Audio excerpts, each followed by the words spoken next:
We have over 60, 70 songs. Me shirano, nama tontono, me ni dinaye, me kwajiche, me tabia. You know, I didn't even know you sang that song. Wow. Adishi moja bi ebi enanu, senye Yesu moja kaya jina hili, asanya mabe eba fe abo eba fe. A lot. So, decision to sing with Jane wasn't an easy one. With me, it wasn't easy, but it wasn't a big deal. But with Jane, it was, because sometimes she'll come and sing, and sometimes the song is so boring. My God, because it's her own song. She wouldn't want to sing. She doesn't want to sing anybody's song. Oh. So songs that she had written, she'll come and stand, no formula, nothing, the structure. She'll just sing it the way she had. And but the instrumentalists too don't know the song, so they don't even play the instruments for her because they don't know the song. And then she would stand there, do her own thing, but the words in the song, my God, that is what arrests people. I started dating my bassist, our bassist, Jane Bernice, our bassist. Oh, okay. We dated for 11 years. Oh my God. Yes. The 11 years has been, always, even sometimes on stage. You guys are fighting. And then Jane will be like, stop that. Stop that. People are looking at us. Both of you should stop it. People are looking at us. My mom's grandma, she was like, you will abort this baby. You will abort it. She said when she gave birth, she happened to give birth on Thursday, and my great-grandmother was born on a Thursday. When my grandmother came to her, right, she thought maybe she was coming to say, oh, congratulations or something. She was like, so you were even going to give birth on the day I was on the day on my birthday. She said something despicable. I've forgotten. So my mom said she cried. She cried and she said to herself, I will work hard and take care of this child. And my dad pointed a place to me. He was like, this was where I slept with your mother. What? Yes, he said that. He said this. We just put a cloth on the floor, and this was the place. My dad told me that.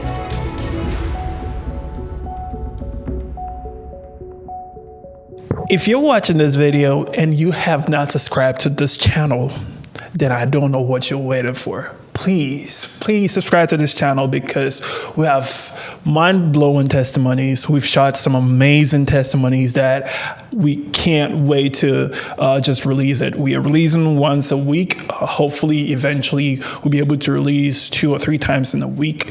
So please click on the subscribe button and click on the notification bell to get notified each and every time I release a new video. And also, if you're looking for a team, a media company to shoot your commercials, to shoot your weddings, to shoot your parties, or to give you some headshots for your flyers and everything, reach out to my team. That is DH Multimedia. On Instagram, you can DM us or you can give us a call, and we would take a very good care of you. Let's get into the testimony. My name is Bernice Champon now, before Bernice Mohammed. And then before Bernice Hesse, he came to Bernice Mohammed, which I'll be talking about it. Okay. Yeah, but now it's Bernice Champon, by the grace of God, because my husband is called a Champon. So by the grace of God, I'm married, so I'm now Bernice Champon. And okay, the fame name is Jane and Bernice. Jane and Bernice, two young ladies then. How many years ago now? Almost 30 years ago. Almost before 95. Before 95. We started before 95, but we recorded our first album in 95. Wow. Yes. Wow. So before we go into your story, for those who still can't remember Jane and Bernice, what are some of the songs that you guys sang? Oh. Me shirano, nama tontono, me ni dinaye. Okay, we have Wumrepemo, Diani Panti Asiana Oye. We have This One Thing I Do, Forgetting About the Past. We have awake. As for a lot, over 60, 70 songs, a lot. Wow, Yes. wow, Yes, wow. but the raining one, me kwaji chem, no, me tabia. You know, I didn't even know you sang that song. Wow. Adishi moja bi ebi enanu. Senya Yesu moja kaya jina hini. Asanya mabe eba fe abo eba fe. A lot. Wow. Wow. I'm honored to have a gospel legend, Ghanaian gospel legend on the podcast. Thank you so much. So let's start with where did you grow up? Okay. I grew up in Accra, Kolowoko, to be precise. If I say Kolowoko, those who know Kolowoko is a dangerous hood. Let me put it that way. And that is why, today's testimony section, it's so much important to me. Because with my case, it's like, can something good come out of Nazareth? Bernice, you're saying now, is a product of Kolowoko. So to answer your question, I grew up in Kolowoko, Accra. Okay, we have Bukom, we have Jamestown, we have Kolowoko. So with the names I have mentioned, now you know. I know Bukom, I know Jamestown. You don't know Kolowoko. Yeah. We have. So Bukom, Jamestown, they're affiliated. They're like one, the same. And those are very rough neighborhoods. You don't want to talk about it. People literally go to Ghana and they want to go there for excursion. So just imagine. Yeah. The place is densely populated. The lifestyle, despicable lifestyle, you don't even want to talk about it. Yeah, single parenthood. Hustle. It's but for God to pick someone from there. God has been good. Okay. God has been faithful. Praise God. To me, God has been good. Praise God. Yeah. So when you say for God to pick you out of there, what are some of the things that you went through over there? I know that the neighborhood is tough, but... Okay, so just let me start from where I came from and how I ended up there. Okay.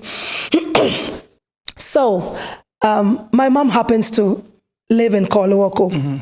Teenage pregnancy is prevalent over there. It's and my mom happens to be one of the people who gave birth in their teens. So my mom gave birth to me when she was 16 years. That's what she told me. She was 16 years. She was about to write her Form 4 living certificate examination, and she gave birth. And I will be saying some sensitive things. You know what? My mom told me her story. My dad told me his story, okay? So my mom said it was a mistake. So when she realized she was pregnant, she told the mom, that's my grandmom of blessed memory. I love her so much. She told my grandma and my grandmom is such a gentle soul, very, very good, with a calm spirit. But my mom's grandma, which is my great-grandmother then, stood against it. She was like, you will abort this baby. You will abort it. So some of my aunties then, my grandma had given birth to 10 children then, and some of my aunties were supporting my great-grandmother. But my grandmom was in support. She was supporting my mom to give birth so she can take the baby for her to, continue her education. My dad too was supporting my mom. It's like, don't abort. But both of them were teenagers. Yeah. There's no money. So it's like, it makes sense. But then, as Christians, you just can't spill blood, innocent blood like that. And also to give an advice, you don't know what that child will grow up to be. So when you make a mistake to get yourself pregnant, don't beat yourself up. It is not the end of the road. Pick the pieces. Stand firm, be bold, and face life. Give birth to that baby. And give that baby the best care you can, because you don't know what that child will grow up to be. I will come to that. And then you learn from your mistakes. And then you move on. I'll come back to that. So, the pregnancy so finally it's like my mom and my grandma won. But it was like my great-grandma then, and my aunties, some of my aunties were not in support, so they were against my mother. And my mom said some of the things that my great-grandmother was saying, even against the unborn baby. Wow. She said she doesn't know why that woman hated her so much. She doesn't know why. So she gave birth, she gave birth to me. And then there was not much money. I mean, times were hard, but they sailed through. So when I grew up, and then before, she said when she gave birth, she happened to give birth on Thursday, and my great-grandmother was born on a Thursday. When my grandmother came to her, right, she thought maybe she was coming to say, oh, congratulations or something. She was like, so you were even going to give birth on the day I was, on my birth date. And you were doing, she said something despicable, I've forgotten. So my mom said she cried. She cried, and she just said to myself, she said to herself, I will work hard and take care of this child. I don't know what she will be, but she said something against me, like, so you were going to give birth on my birth date. And in God they said, it's an insult. Mm. So it's like she rained insult on her. That's why she cried. So I was giving birth to, it was hard. I remember it was hard. And because there wasn't much money, my mom was taking care of me, but that anger and that pain was there. So, after she gave birth to me, she continued. So she was pregnant with me, and then she wrote the exams with the pregnancy. I gave her plus for that. And then after that, she continued the school. My grandma was taking care of me. And then after schooling, she wasn't working. So she came to take care of me. She said I was so huge, so big. And she was so tiny. And so carrying me along, there was nobody to help her. It's my grandma. And when my grandma is not around, she has to carry me. And there was nobody. So the pain. And then sometimes she carries me. When she gets on the street, people will be laughing at her and stuff. She said when she goes for, normally they're like monthly checkup, take me for doctor's appointments monthly. It's like some of the nurses even make fun of her. They laugh at her. So with that pain, sometimes she beats me, unnecessarily, without any cause. I remember one of the beatings I had. I have never forgotten, and I don't think I'll forget that beating up to today. I was 6 years, but my mom beat me blue black, and after that, she said sorry. Yes, I remember she said sorry to me, but I still remember. But when she told me a story, and now that I'm grown up, I understood, where she was coming from and why she was doing that, okay? So it got to a point, she said she had to travel to seek for greener pastures. So she left me with my grandma. My father was coming in and out because my father was too. Okay, he was a teenager too. So he was coming in and out. So there wasn't any support from both. So my mom said, and she will travel, outside. And then those times, it's like Nigeria was our US. our US, let me say that. Then, so she traveled to Nigeria to go seek for greener pastures. So she could, her main aim, so that she could take care of me. She could send money for my grandmom to take, so I can have very good education and everything. So she did, she traveled. And, it wasn't like she expected. So she was sending, when she sent. So I was doing all kinds of, hawking, job selling. I was so small. I was selling, we call it a pam store. That is the store on the herd. Yeah, it's like you have the whole grocery store on your herd. So I was doing that. I was very little, and I was going to school. Sometimes you have to be sacked from school. Yes, in Africa, say they sack you, you don't pay your fees, you come home till your mom gets it for you. So I was sacked. Sometimes I get sacked for weeks without going to school. I have to hawk, get to a point before my grandmom can get some money. Maybe my mom can. And those times there wasn't phone you can call. So my mom had to wait for someone. When someone is coming down to Ghana, maybe she'll send some stuff and a letter with money inside. So it's like you get it once, it takes a long time before you get another money. So it wasn't easy. My being brought up was crazy. I remember one time I went to my dad to get money. That statement I will not forget. And we all came to Kolwoko, my house. And my dad pointed a place to me. He was like, this was where I slept with your mother. What? Yes, he said that. He said this. We just put a cloth on the floor, and this was the place. My dad told me that. What? Yes. In the world? Yes. Yes, he told me that, and he showed me the place. It wasn't like he was angry, but it was like, Fauzia, you have to. I didn't tell you my name. Yes. I said Fauzia, and yes, Fauzia. I'm a Notna. My dad is from Tamale. I'm from Tamale and Bimbila. So my name is Fauzia to Muhammad. So my dad was like, Fauzia, you really have to take your education serious. Me and your mom made a mistake, and I don't want you to repeat that mistake.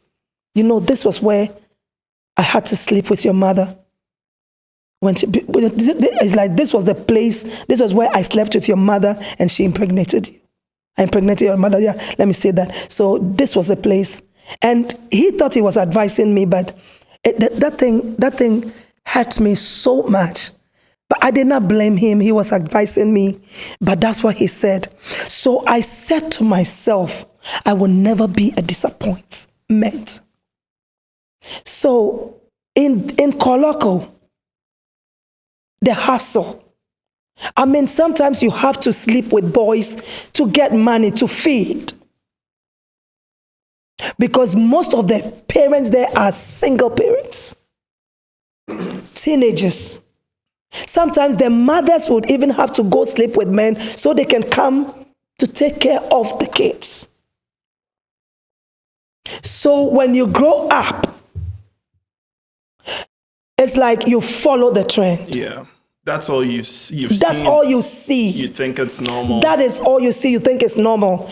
And the place I come from, people, those who will listen to me and they know Kolwoko and they know Havana. Havana is a nightclub, a bar.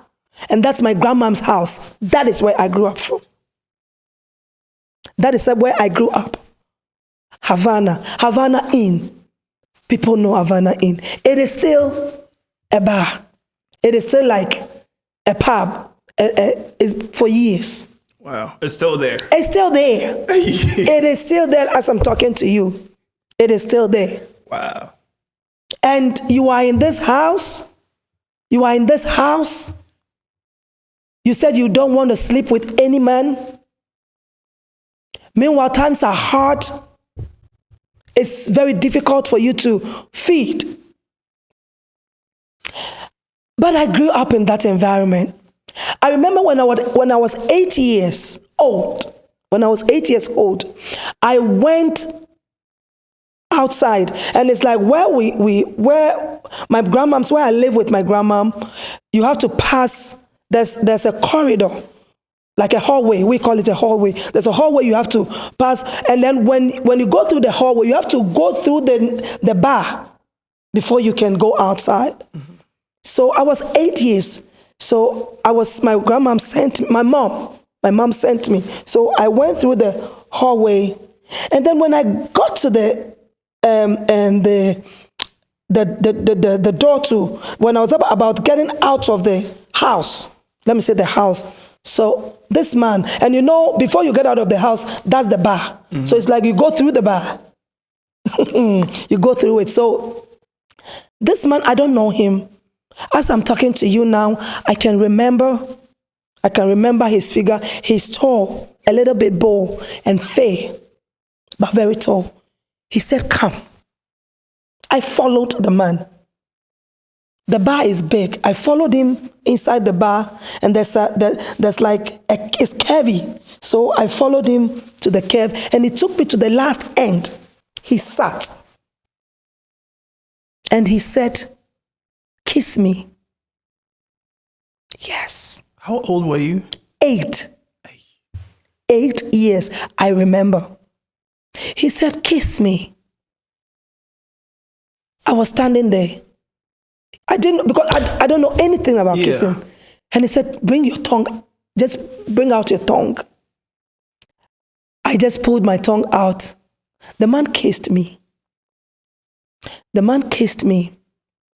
And it was like, I don't know what came. It was like all of a sudden I realized the man was kissing me. That was it. So I was standing there, and then when I came back to myself, he was sitting, and then I heard my mom calling because she had sent me, and I should have been back by then. Yeah. But then I was there. So I just ran out. So when I got there, I was like, immediately she saw me, she just slapped me. Mm. And I said, and there was one man, he just called me. He told me to come. I just entered, we sat there, and then he said I should kiss him, and I kissed him, and said, "Where is the man? Where is it?" We went there, and the man wasn't there. God is my witness. If someone tells you this world is just there like that and it's normal, it's not, what we are saying is that's all there is about it, it's a lie. My auntie always say, "No koye Jane, bibi wo wiase." So the man had just vanished. I don't know whether he ran. I don't know when my mom called me and I came out. He just, but it was so, it was so surprising. I wanted to, so I called. Also, all my aunties followed. It's like, where is he? He had vanished, and there wasn't any way out. That was the only entrance. And since then I hated kissing up to today. We'll come about that. We'll come to that. In marriage, I hated it up to today. There's something nobody knows this about me. But what I'm saying, my mom knows, some people know. Yeah. If you are doing it, I see it, I'm happy, it's nice. But for me to do it, no. I don't know. It was, I didn't even remember it. It was after I had grew up. One day, I sat down and I analyzed, why you hate this so much? Why? And then, I don't know, for some reason, it took my mind back to that incident. So look at a place. My friends that I grew up with, they had boyfriends. And when we started, it's like they were saying, this is your boyfriend, this is your girlfriend. But God caught me very young. So I was there, going back and forth. There was one day we were going to watch a porn. Yes, a porn. In they have video centers over there, And yeah. So I remember like growing up, there would be like a movie theater, not like this modern movie theater, but there would be So we have like 3 of them in Koluoko. So movie theater, the place was showing porn. Oh yes. Then they show it blue. Then they call it blue film. And it was 31st night. What? It was 31st night. I was with my friends. I remember we were like 6 friends. myself, Joanna, Mabel, and others. And so we were about to go. I was 12 years going to 13 because I was born on February. So we were going. I knew we were going to watch that one. I knew we were going to watch that the porn. Let me say porn. We were going to watch Had blue you film. seen it before, or you were just being curious? We're just being curious. It's like that first night we want to go, girls. We dressed up. Yes. Around that time, God just caught me, because if I had entered into that thing, I don't know. So we were on our way, and then one guy. We saw him coming with a big Bible, a big one. He's called Brother Mike.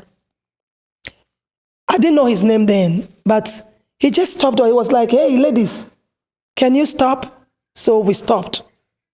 And then the first statement he made caught me, arrested me. He said, "Young ladies, beautiful ladies, where are you going?"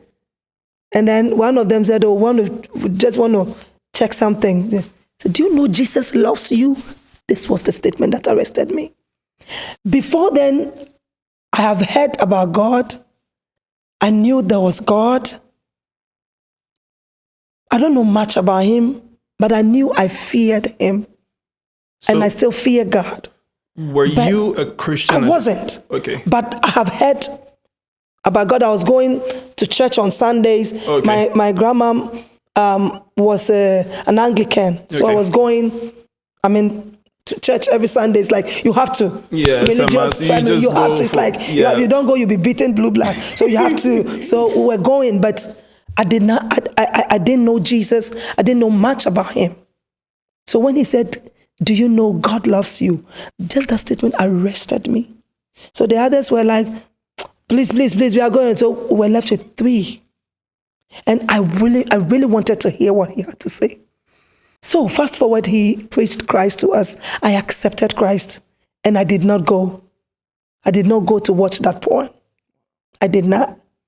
So the following day, he invited me to his church, Presby. It's a Presbyterian church. So we started going there. There's this group, they're called the Resurrection Youth Club. So they decided to come for soul winning on that day. So he was given that area, our area to evangelize. So the following day we went, and then blah blah blah. I became part of them, and then I started my my church over there. I didn't know I could sing, but there was a group I joined, and then I started singing. Before then, my dad was taking care of me, like, when he gets it. So I was off for weeks, sometimes because of lack of money, till my mom sends money or till my grandmom sends something. So I was doing this head selling back and forth and so on. So when I became a Christian, my dad is a Muslim. It did not go down well with him when I started going to church. So So initially, were you with your mom, or you were with okay, so because of the situation, I did not talk about that. Because of the situation, I happened to live with my dad. We were then living at Zongo, Gaskia. That's where we're living. So I go there and I come. So I'm here and there. It's more like a shared custody. Yes. So my dad was also helping. I knew he wasn't doing like full. He did not take full responsibility. But I do understand. Then he was also broke. Yes. So I was going to him and I was coming here. So when I became a Christian fully, because I started going, I think I went to Macaranta a couple of times. So I didn't know anything. So I come here, I go to church. I come here, I go. I go to him. I go to. So. Oh, so you were in between religions. Yeah. So, but that time I knew there was God, and I knew that within me I fear Him. When you mention God, it's like there's reverence. Yeah. At that tender age, yes. So. When I became a Christian, I think I was then 13 years, I became a Christian, and the zeal, oh my God, the zeal was like, I was going every meeting, I was going there back and forth, and my dad wasn't okay with it, so he stopped taking care of me. Wow. He stopped. Because you became a Christian? Yes, because I was like, I chose that path. And with the Muslims or with my dad, I'm the first child. I'm the first child, and to be the first child, you can't. It's like she said. It's a shame to him for her daughter, a first child or daughter, to be a Christian. It didn't go down well with him, so he was like, it was back and forth, and so he stopped taking care of me, and I started going to church. I joined a singing group. We started singing. I started singing with a group called RYC Echoes. So we started there. I was very tiny. I was singing. So the group was invited to a church. Quick question before you continue. So were you going back to your dad, or because you became a Christian? There was some, I don't know, there was some anger. So Yeah. I wasn't going to him again. Oh, okay. Yes, I wasn't going to him again, but he was angry with me. He was pissed. So, I started, and the zeal was there. So I'm like, it's okay.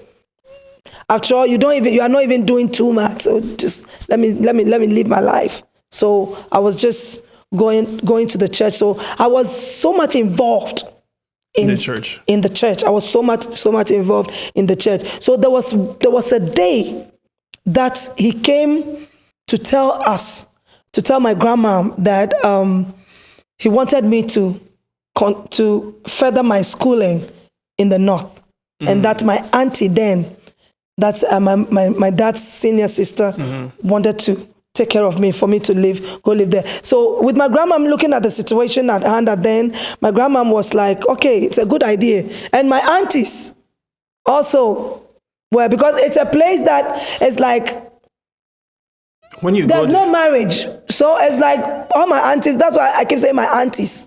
So it's like you go, you come. You come back. So I have my aunties over there, and the house is like a fan. It's fun. Everyone is there. So it's like it's fun. So my aunties were like, okay, it's a good thing, blah, blah, blah. I also said, okay.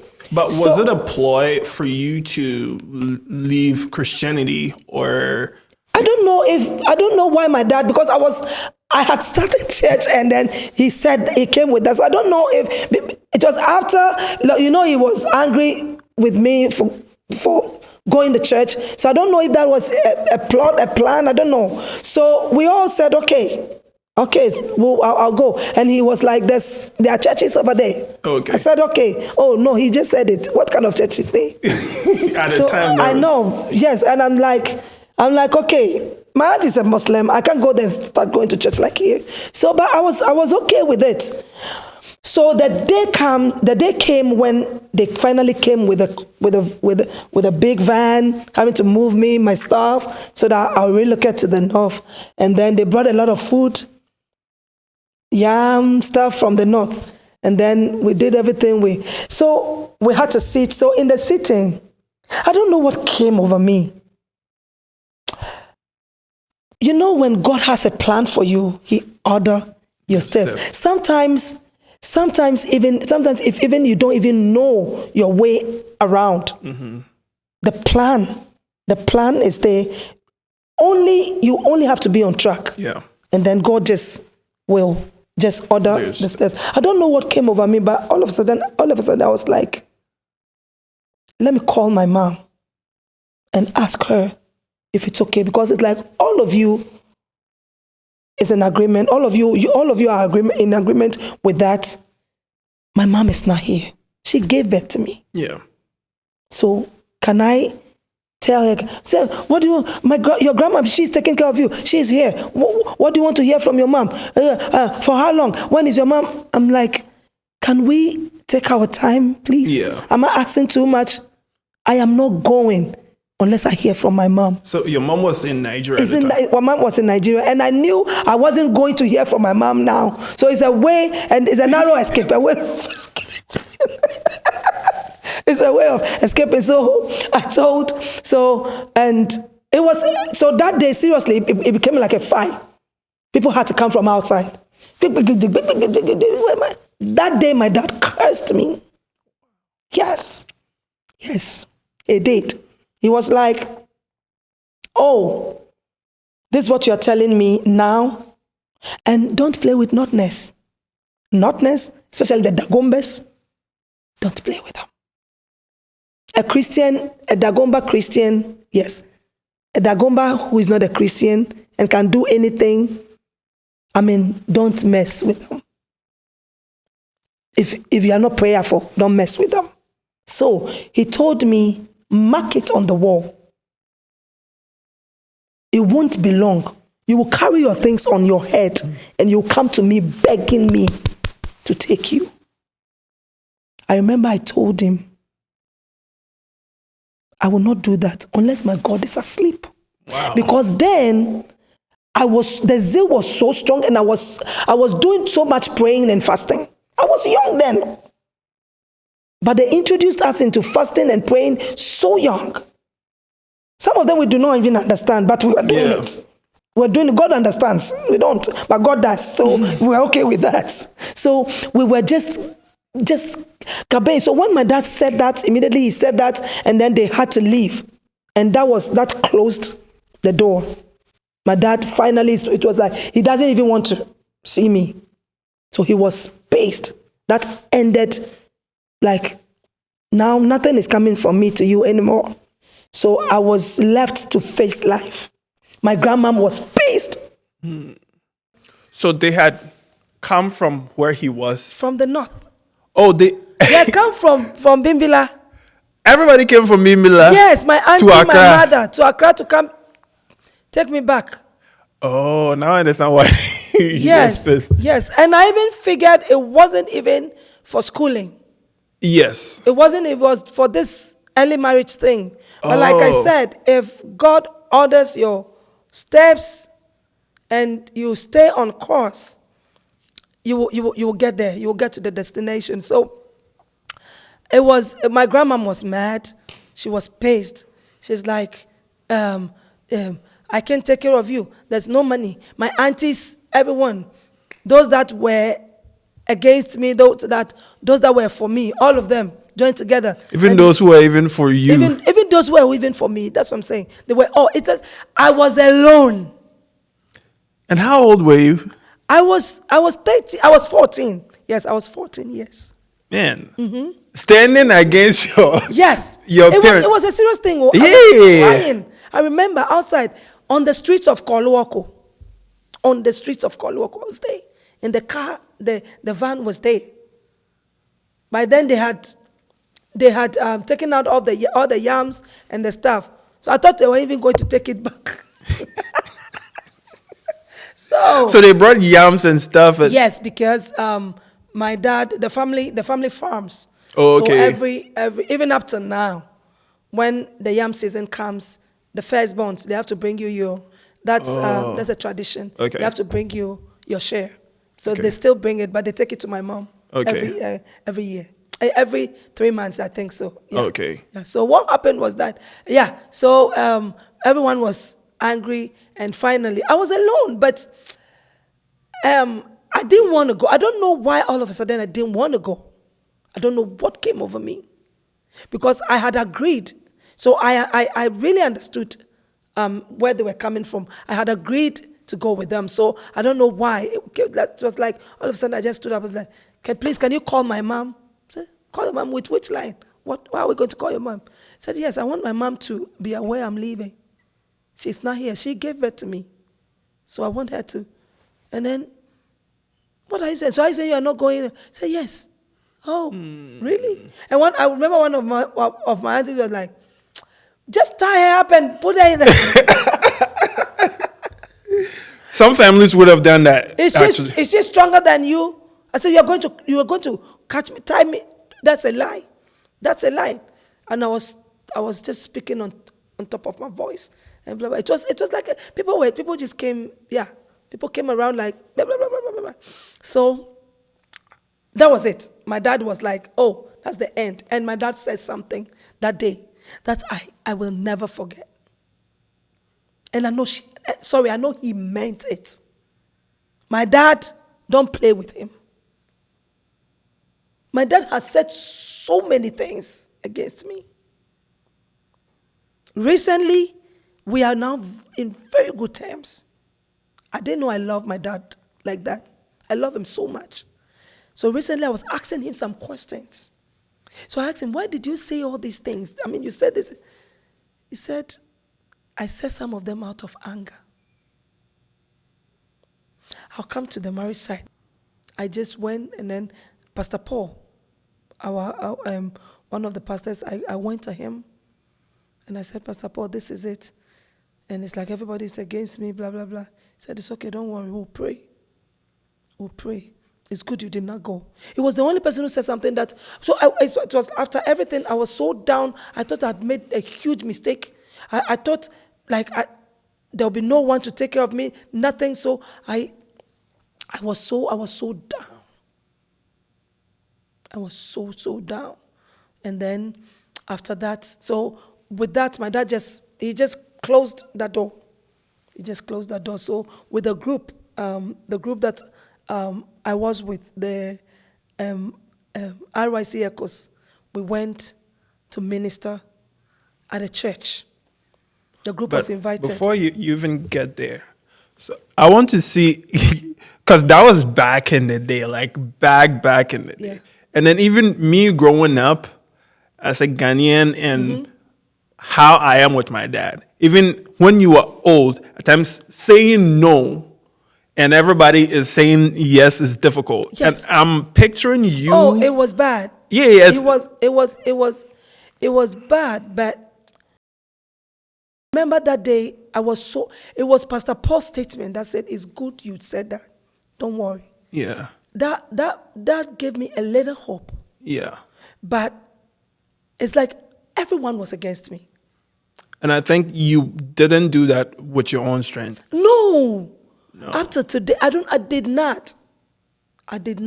All my aunties, some of them did not even talk to me for days. Can imagine.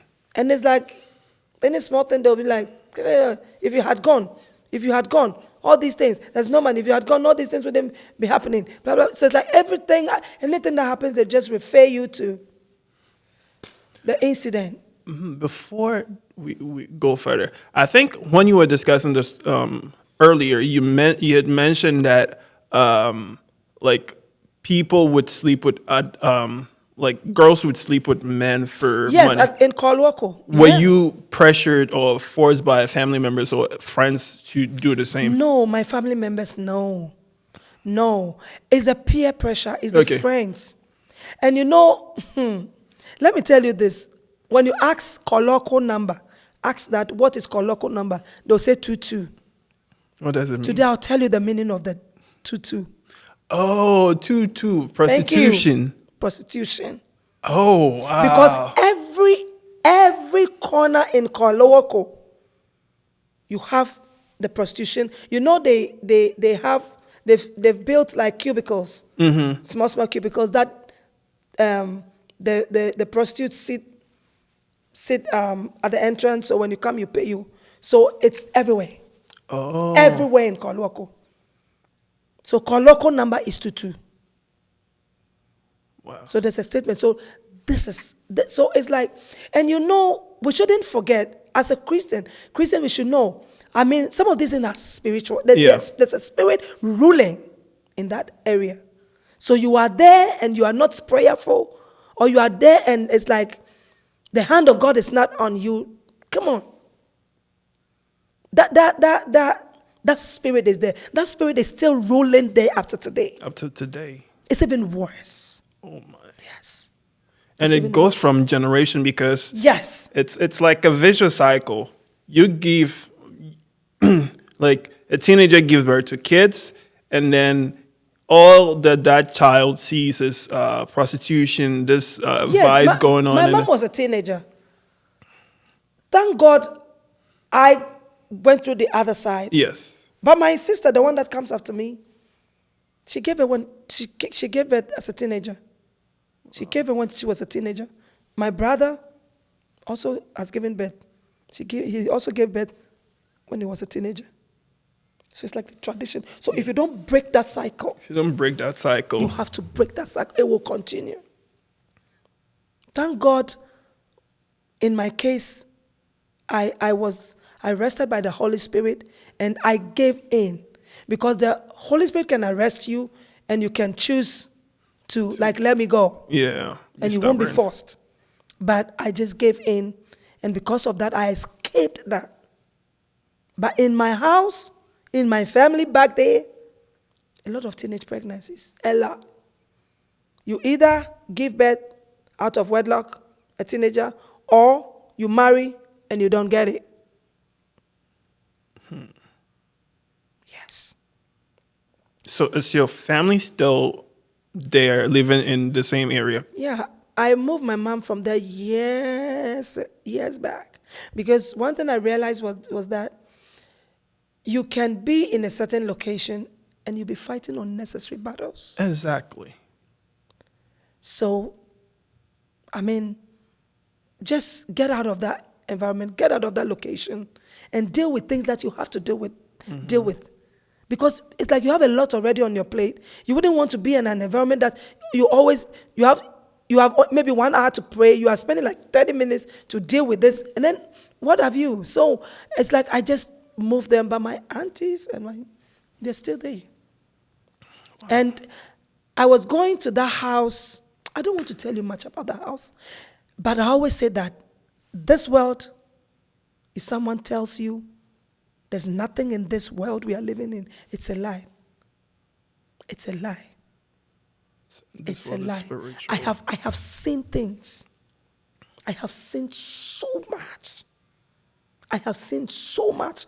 That house, initially when I speak, my mom will not understand, will not agree. But that house, and it's the area too. Yeah. There's a spirit ruling in that area. And that house, because that house happens to be a nightclub, a disco. Oh. And people even, sometimes, I remember one time in the nightclub, they started fighting and one guy had to break bottle and then just pierce the person died. Things do happen there. Things were happening there, like seriously. People will just be drunk, they'll move their motorbike, they'll go just some few minutes, you hear that the person is dead because the person got drunk and then right there. And I knew them because by then I was selling eggs and pepper. You know this egg? Yeah. So they use it to drink their the alcohols and stuff. So that is where I sit. I sit at the entrance of the bar to sell. So I know most of them. Some of them died and some of them you could see them. They are dead, but you could see them. People were seeing them in that house, things that were happening in that house. That house, I'm telling you, if I want to talk about that house, it will be another story. So that's what I wanted. Like growing up in such an environment and such a house, it's a lot. And that's my grandmom's house. My aunties are still there. I tell them you have to leave. They're still there. They're still there, and to me, things are standstill. And it's true, they know things are standstill. Their lives are like stagnant. How did you get out of there? I will say God. I will say God because after I got born again, I was still living there. And I do not despise them. Yeah. I loved them. I still love them. I remember when Jane and Bernice won our first award. But then my mom was living there. My mom called me and she was like, come and look. Come and see the whole colloquy. Everybody is jumping like Ghana football. Like Ghana, like Ghana has scored a goal. Come and see. So it's like they said, I've made them proud. That's what they keep saying. Something good has Come out of there. out of them, there. So when I'm telling my story, I can't tell my story without mentioning Kolwoko. That is where I wish now I could go there and talk to people over there. Because sometimes you just have to relocate. Yeah. To get things, going for you. You have to. In that house. So the only thing that was keeping me there was my grandma. I love my grandma so much. Seriously. It's serious. It's serious because, and I'm her favorite granddaughter. She has over 90 granddaughters, but I'm her favorite because I was the one she took care of. And then when she grew old, I was taking care of her. Oh. I was taking care. My grandmom said, until I get married, she will never see her. I'll never die. I'll never go to heaven. So my grandma was praying for me all the time.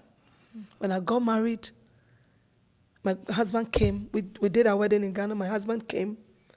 And my grandmother always was, go to your husband, go to your husband. The day I left came, I think 5 days after she died. Wow. She died and it was a peaceful, she Death. died through, she was 91 years and she died through her sleep. Oh. She slept and she did not wake up. That was it. And so I had come here fresh and then my husband said, you can go bury her. So I went, took care of my grandma. Yes. So it's like my grandma, after she died, because I was like, that was the only thing that was keeping me. My dad had moved my mom and my siblings from there. So my grandma was the only reason why when I go to Ghana, I go there. Sometimes I don't want to. Sometimes when I'm entering, I have to be praying because I know. I'm talking about my house, where I come from. I know it's me. That's where I come from.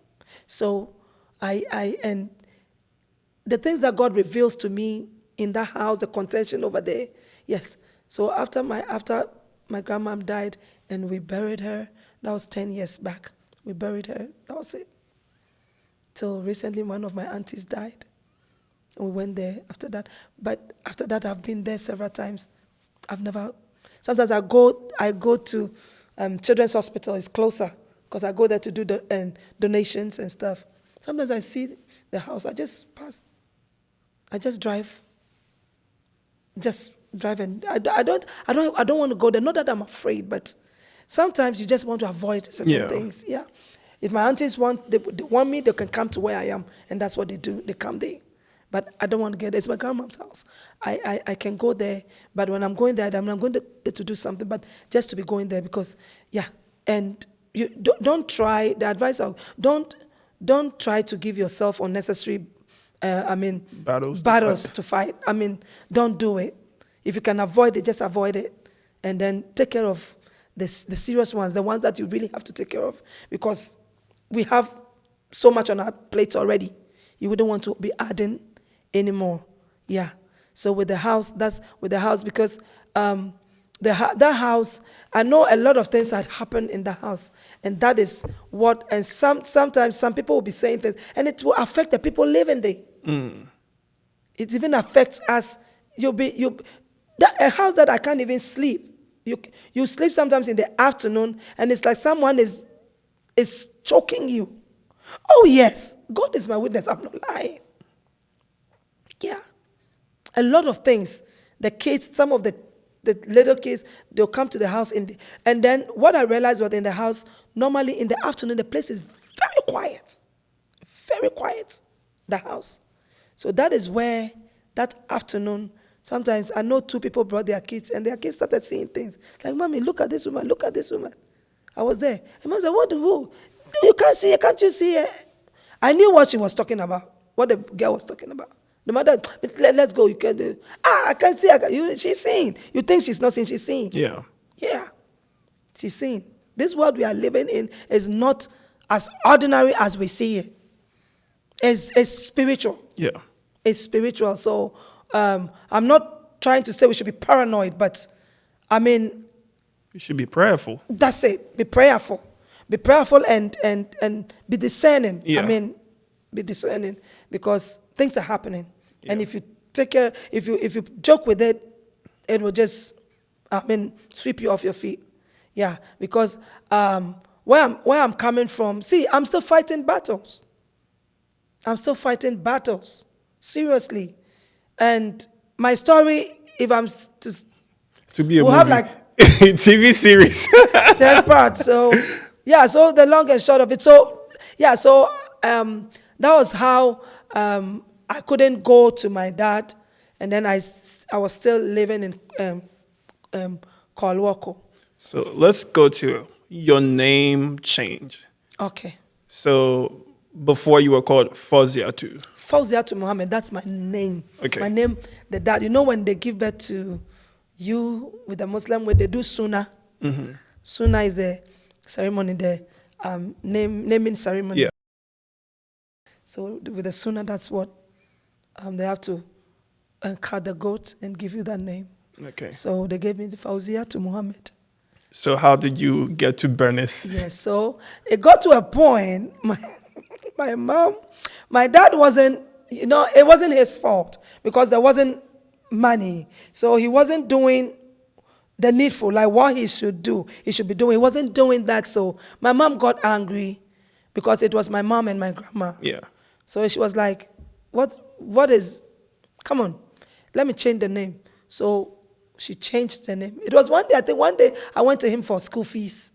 And something happened. It was a whole fight. My aunties went there. They fought with my dad. Went to his job. Your aunties are on your mother's side. My mother's side. Because we were staying together with my grandma. Mm-hmm. So they were like, we are going there he has to pay. So they went there and then at his job, and then some of the Dagomba men over there, and Alaji is not there. He's not there. And my auntie said, he's there. Sometimes my dad had to run. Sometimes he would run and hide. Sometimes I know. It's serious, eh? He's running away from the ladies? From the responsibilities, like I'm coming for money. Oh, okay. So when you're coming... We got there, remember that incident? We got there and his friends said, Alaji is not there. He's not there. My auntie said, it's a lie. He's inside the room. So that's what brought, I was there, quiet. That's what brought the fight. I'm like, what do you mean? He said, he's there. That's what you're doing. Irresponsible man. And then it turned to a fight, seriously. Wow. So that day we came back with nothing.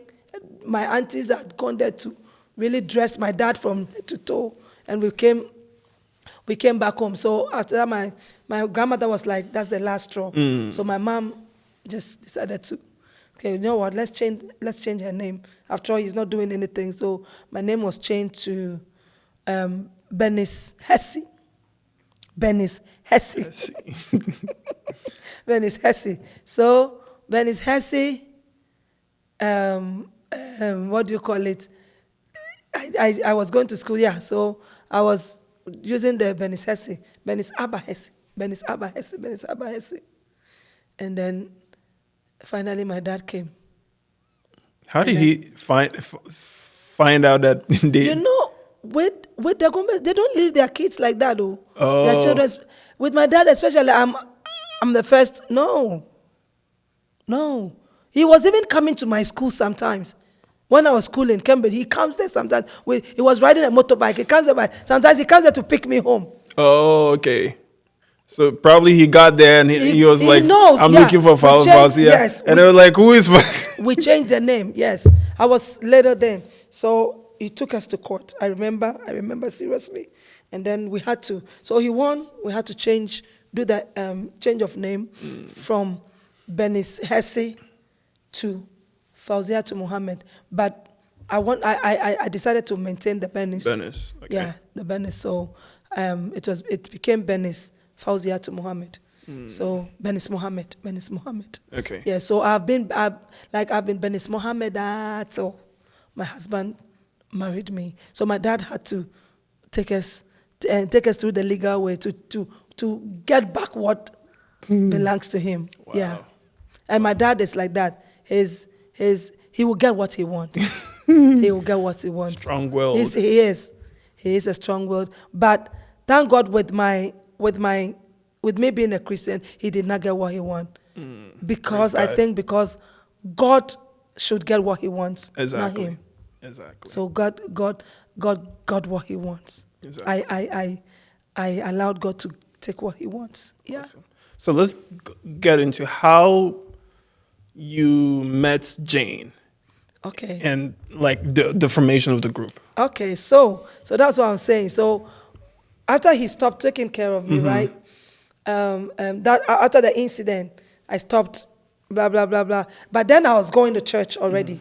So when he started, they stopped paying the fees. But then I was going to Presby. Okay. So he stopped paying the fees, and then we were there. And then because I decided not to travel and stuff, yeah. So we were there. So it was after the change of name, he started being responsible. Okay. So he came back to take me. He wanted to take me to the north. Okay. So after I had refused to go back, he just ended everything. So that was where we had a conflict. We were not talking. We were not in talking terms. Okay. Yes, by then I had grown a little bit, so we were not in talking terms. So he stopped taking care of me. So I was with a group. I was in Presby, and I was with a group, RYC Echoes, and we were invited to a church, Word of Life Christian Center. Then, so we went to there to sing, and that day I happened to lead the group, the song ministration. So the song was El Shaddai. El Shaddai, El Shaddai. Yeah. So I sang after that. After everything, and closing, the head pastor, Reverend Dr. Isaac Quay, he called me, said he wanted to talk to me. So we sat, and then My he was mom's asking grandma. me, where do you come from? What's your name? Where do you go to church? I'm like, I go to Presby. So I decided to tell him my story. So I told him my story, what had happened. Now I can't go to school because of this. I go to school when I get, It wasn't easy. It was really difficult. I remember sometimes when I sit down, I remember when I was going to secondary school, the hassle I went through. Sometimes I go to school, I walk. Sometimes I have to walk from Kolwoko to Adabraka. And sometimes when I'm walking, you are with your friends, and they have money, they'll pick a car. And because they don't have enough to pay for you, they have to pick a car home, and you have to walk. Sometimes I cry. I'll be walking, I'll be crying. I'll be walking, I'll be crying. But I told him my story, and he said, we'll take care of you if you will stay with us in this church, if you will be in this church. Initially, I relented, and I was like, come on. You don't want to betray your church. Yeah, So I started a church. So his senior brother, Reverend, he wasn't a reverend, Mr. Ben Quay. He started taking care of me. And one man of Blessed, I've forgotten his name, one short man, they came to my grandma and then told them, they'll be, from today, we'll be taking care of your granddaughter. He's with us in this church, blah, blah, blah, blah. So that's why I started going to Word of Life Christian Center. Word of Life Christian Center. So I was with them. I had been with them till my husband married me to Jesus Power. Yeah, so it was through the fees, they had to take care of me. And I saw that was divine.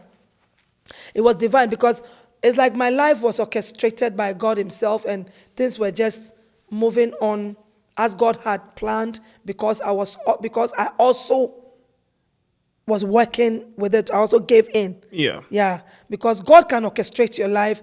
God can start directing your life. If you decide to go off and we sometimes go off, but Please come back when you realize. But if you still want to go the direction, you just miss everything. So when I came to Word of Life Christian Center, I joined the youth choir, and we started singing and so on. And then finally I met Jane. And that was how Jane and Bernice became Jane and Bernice. Wow. Yes. So it was through that I started singing. Jane wasn't even singing. I was with the youth choir, and Jane was a friend to the youth pastor because she's 10 years older than me. So she was a friend to the youth pastor. So during our youth seminars, sometimes she comes to visit. So she started coming, and then the youth pastor, Reverend Ebenezer Opari, he said, one day he called us, said God has laid it on his heart to join the two of us. It was a hard decision to take, because decision to sing with Jane wasn't an easy one.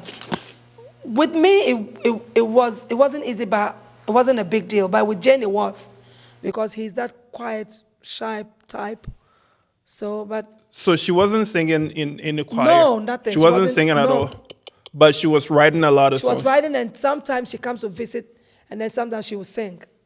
Oh. She said she didn't even know she could sing. Really? And God is God, eh? Because, she will come, and when she was singing her own song. So sometimes she'll come and sing, and sometimes the song is so boring, my God. Because it's her own song. She wouldn't want to sing. She doesn't want to sing anybody's song. Oh. So songs that she had written, she'll come and stand, no formula, nothing, the structure. She'll just sing it the way she had. And but the instrumentalists too don't know the song, so they don't even play the instruments for her because they don't know the song. And then she'll stand there, do her own thing. But the words in the song, my God, that is what arrests people. So when Reverend Ebenezer Opari said that, I was okay. It took her time. So so we started rehearsing. So our first presentation was one of our youth camp meeting, and we came to sing, and it was so powerful. What song did you sing that day? I will bless you, I will adore you, I will praise your name to the ends of the world, and I will love you with my soul and all that is within me. Meshirano, Namatuntumno. That was the song we sang, and the song was everywhere. And Jane wrote the song? Jane wrote the song, yeah. Wow. And then one of the songs too, this one thing I do, forgetting about the past, I press on towards the goal for a victorious crown. This one thing I do, forgetting about the past, I press on towards the goal for a victorious crown. These were some of the songs, the old songs that people that know Jane and Bernice then, they know these were some of the songs. A lot. So we were doing some of these songs, Central Gospel Church, Action Chapel, Global Revival Ministries, all those churches, the charismatic churches, they were having youth seminars. So that's where we go, and then we sing some of these songs, and then one of our pastor's brother called and she said, look, I want to sponsor you. I want to give you money to record. So you were doing all of this, but you hadn't recorded a song? No. So we started singing way before we started recording. Oh. Yes. You started singing your own... Our own songs, yeah. Jane doesn't want to sing anybody's song. And that was the problem I was having with her. Oh. Because sometimes you want to sing, there are songs that people are familiar with, that you want to sing that song at least. No, we are not going to sing anybody's song. We'll sing that song. So we're not going to do it. She calls it copyright. We are not doing copyright. We'll do our songs. So we were doing our songs. And then one pastor from Central Gospel Church and the youth pastor then, and when he gets the chance to listen to this testimony, he will laugh. One day he was introducing us and he was like, these ladies, when they start, they came to my church, and when they started singing, I was like, what is wrong with this girl? Are they for real? When they were singing, it was like there was nothing. They don't have anything, but they were just singing. And he always said that because he said when we came to his church the first time to sing, he was like, are we for real? Are we serious? Because Jane doesn't want us to sing anybody's song. We want to sing her unstructured, unorganized, and I mean, out of other songs. So you guys were doing a cappella? A cappella. Hey! A cappella. And that's what she likes. We were doing a cappella. So we started rehearsing with our instrumentalists. Oh. At Word of Life Christian Center. I remember Kwame Nabilson. He's known. People know him. His name is his brother is in one of this FM station, something Bilson. They've made a name back in Ghana. So Kwame Nabilson was managing Helena Rabbles then. And Getty and Friends. You know Getty and Friends? No. But you know Helena Rabbles? Yeah. Yes. He was managing them then. Yeah, so he started managing us. So he started rehearsing with us, with his band. So our song started taking shape. How her songs were unstructured. How did you guys? Yeah, so when you get a musician, someone who is musically inclined, because people write songs. You can write the song, somebody else can compose it. Yeah. But you can be a writer, the same time a composer, arranger. Yeah. But Jane writes the song. She just writes it. And then together with our instrumentalists, we sometimes she'll compose it. But as you don't even know where to start and where to end. Right? So she'll bring it and she'll sing it like that. And then they'll say, look, stop here. When you get here, stop. And then this verse, use it as a verse. This one is a chorus. Don't use it as a verse. And then use this rather as a chorus. So that's the arrangement of the song. Yeah. So you get people to do that. But before we're doing that, unarranged, everything together. Unstructured together. So it makes it. But the words was what was keeping us. So when we started rehearsing, it got better. We started going to churches with the instrumentalists to sing. And then we were everywhere. Wow. Jane and Bernice was everywhere. So when we released our first album, it was a big deal. That was Meshirano Namatontono. That was 95. Wow. 1995. I was only 5 years old. Yeah. Wow. Yeah, so so that was how I got to meet Jane, and then from there it has been Jane and Bernice. So right from where I came from where I was going to watch the porn, from where I was arrested, and then I went to Presby, met the group, sang with the group at Word of Life. I was arrested at Word of Life. The man of God started taking care of me. I met Jane, and then the end of it. And God has been faithful all through up to now. Even through this music, I got my husband. God started blessing us. God started blessing, and then God has blessed us up to today. And now, the stone that the builders were about to reject, let me say that, because they did not abort me. I wasn't aborted. So, but I was rejected, though. Yeah. That's why they said that they should abort me. So some rejected, some were about to. So the stone became a chief cornerstone, and now I'm taking care, like I said, of my mom, her kids, her grandkids, my dad, and her children. Wow. On the side of my dad, we are 10. On the side of my mom, we are 3. Yes. 10. My dad is a Muslim. Oh, yeah, it makes sense. Yeah, it makes sense. Yeah. So he gave birth with 2 women. Wow. 2 women, yeah. So we are 10. And both sides, I'm the first. Wow. Yeah. Both sides, because my mom eventually married a Nigerian. So my other siblings, my brother, my sister and my brother are Nigerians. Okay. From Nigeria, yeah. Okay. Mm-hmm. Man. Because that's where she lived. Oh, yeah. I told you. When did she come back? She came back after she had married and given birth. Oh, so she was there for quite some time. When I started, so she comes and go. Okay. So when I started, I remember the first time I got the visa, I was about to travel. I was like, "Where is my mom? She should come and see. I'm traveling. I'm traveling to Holland. Where is she?" Yeah, but she wasn't around. I came came back, she wasn't around. So the first time you traveled was also because of singing. You were traveling. Yes. Wow. Where would I mean, who was I? Let me say, who was I? Permit me to say this English. Who was I? I mean, I was nobody. It was this ministry gift that God gave to me. That has made me what I am today. Jane and Bernice, it's God, it's been. I say that everything I have now, everything I have today, it's because God gave me that gift. I got all that through my ministry. My husband, my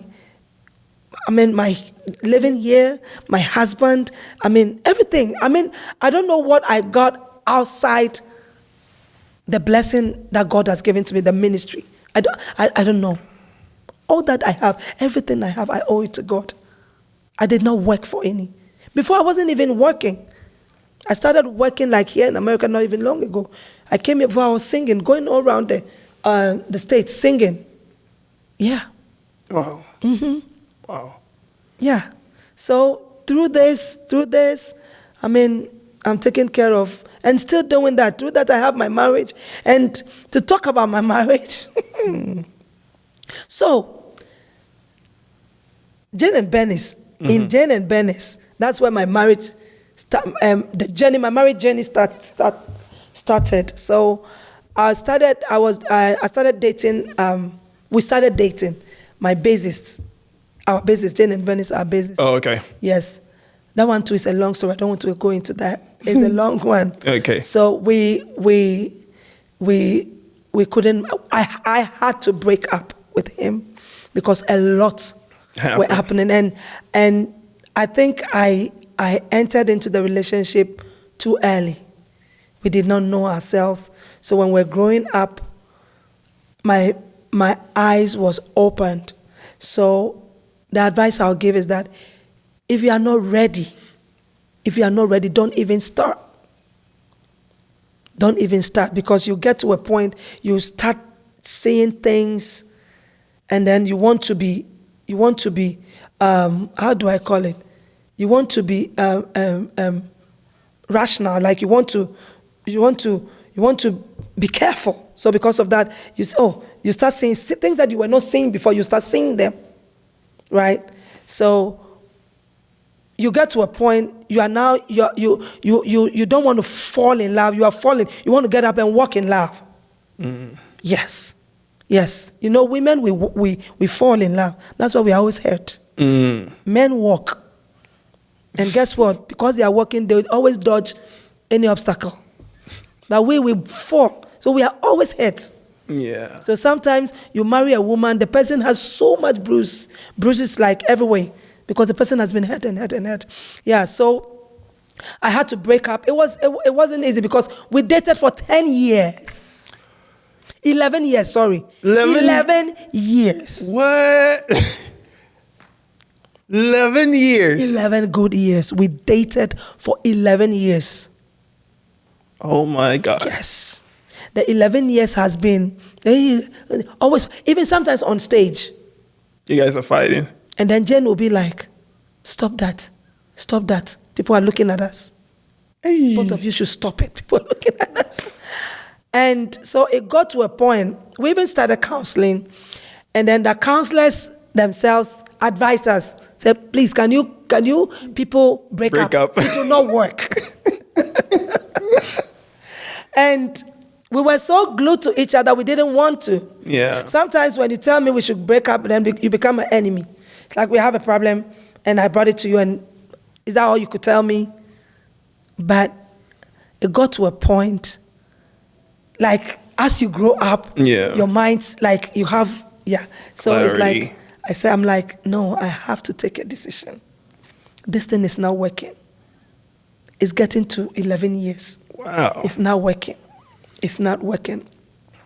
I don't want to go into it. Okay, no problem. Because now that strife is there between me and him, and I don't want to get into it. But eventually I had to break up with him, and it wasn't easy.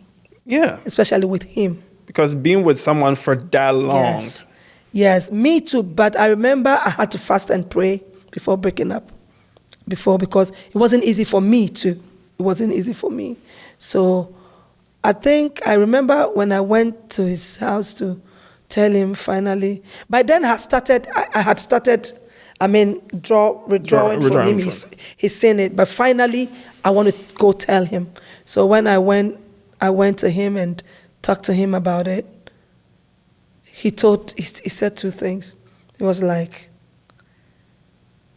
do you know there's no marriage in your house?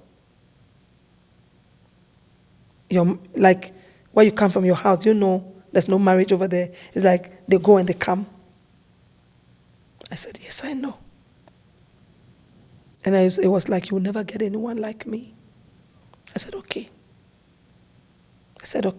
I was just in hurry to leave because what I'm doing, but I have to do it. Yeah.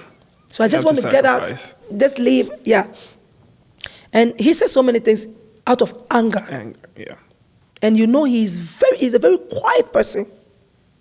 That makes him so wicked. So he said so many things, but finally eventually I left. Okay. Let me end that one there. So I entered into another relationship.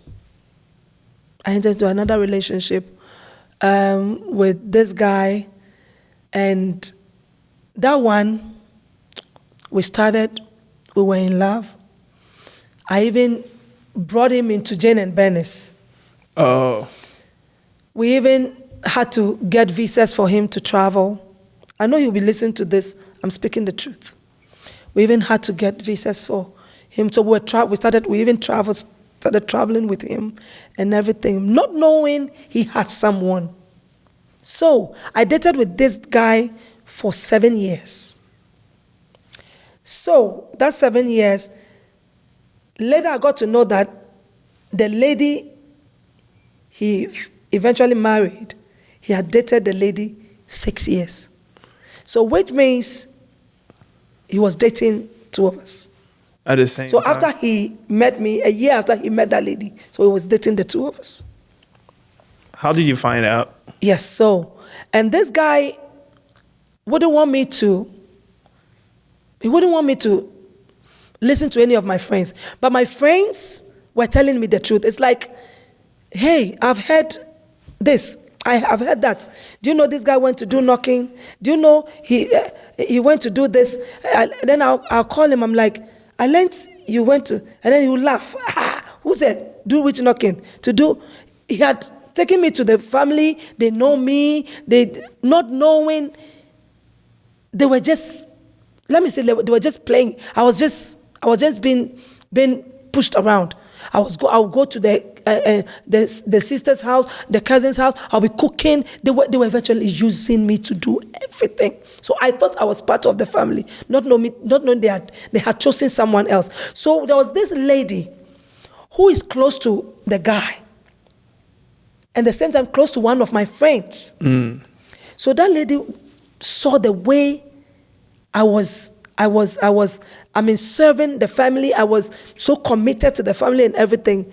And then the lady told the friend, she was like, sister, your friend, what is wrong with her? These people, they don't like her. Do you know they've accepted the other lady? But it's like, my friends also didn't want to tell me anything, because anytime they tell me something, I go to tell the guy because I was in love. Okay, so when the guy goes and confronts, when he goes to confront the other lady, it's you. As for this one, nobody knows it's you. And then he also confronts my friend. So my friend stopped telling me stuff. So it got to a point when it got to the day that they went to do the knocking. It was one day I went to the guy's house to wash and do everything for him. And he told me I should wait for him. He's coming. They're having a family meeting. So he left.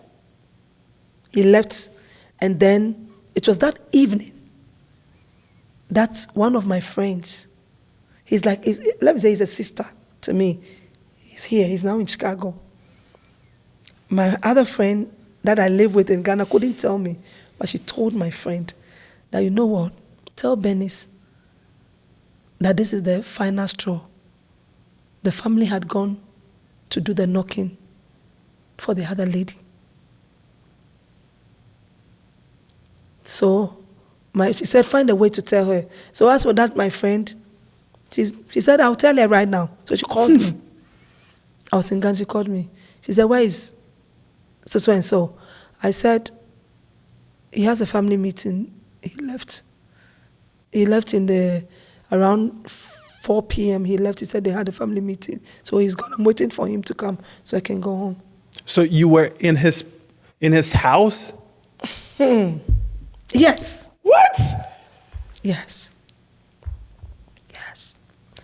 So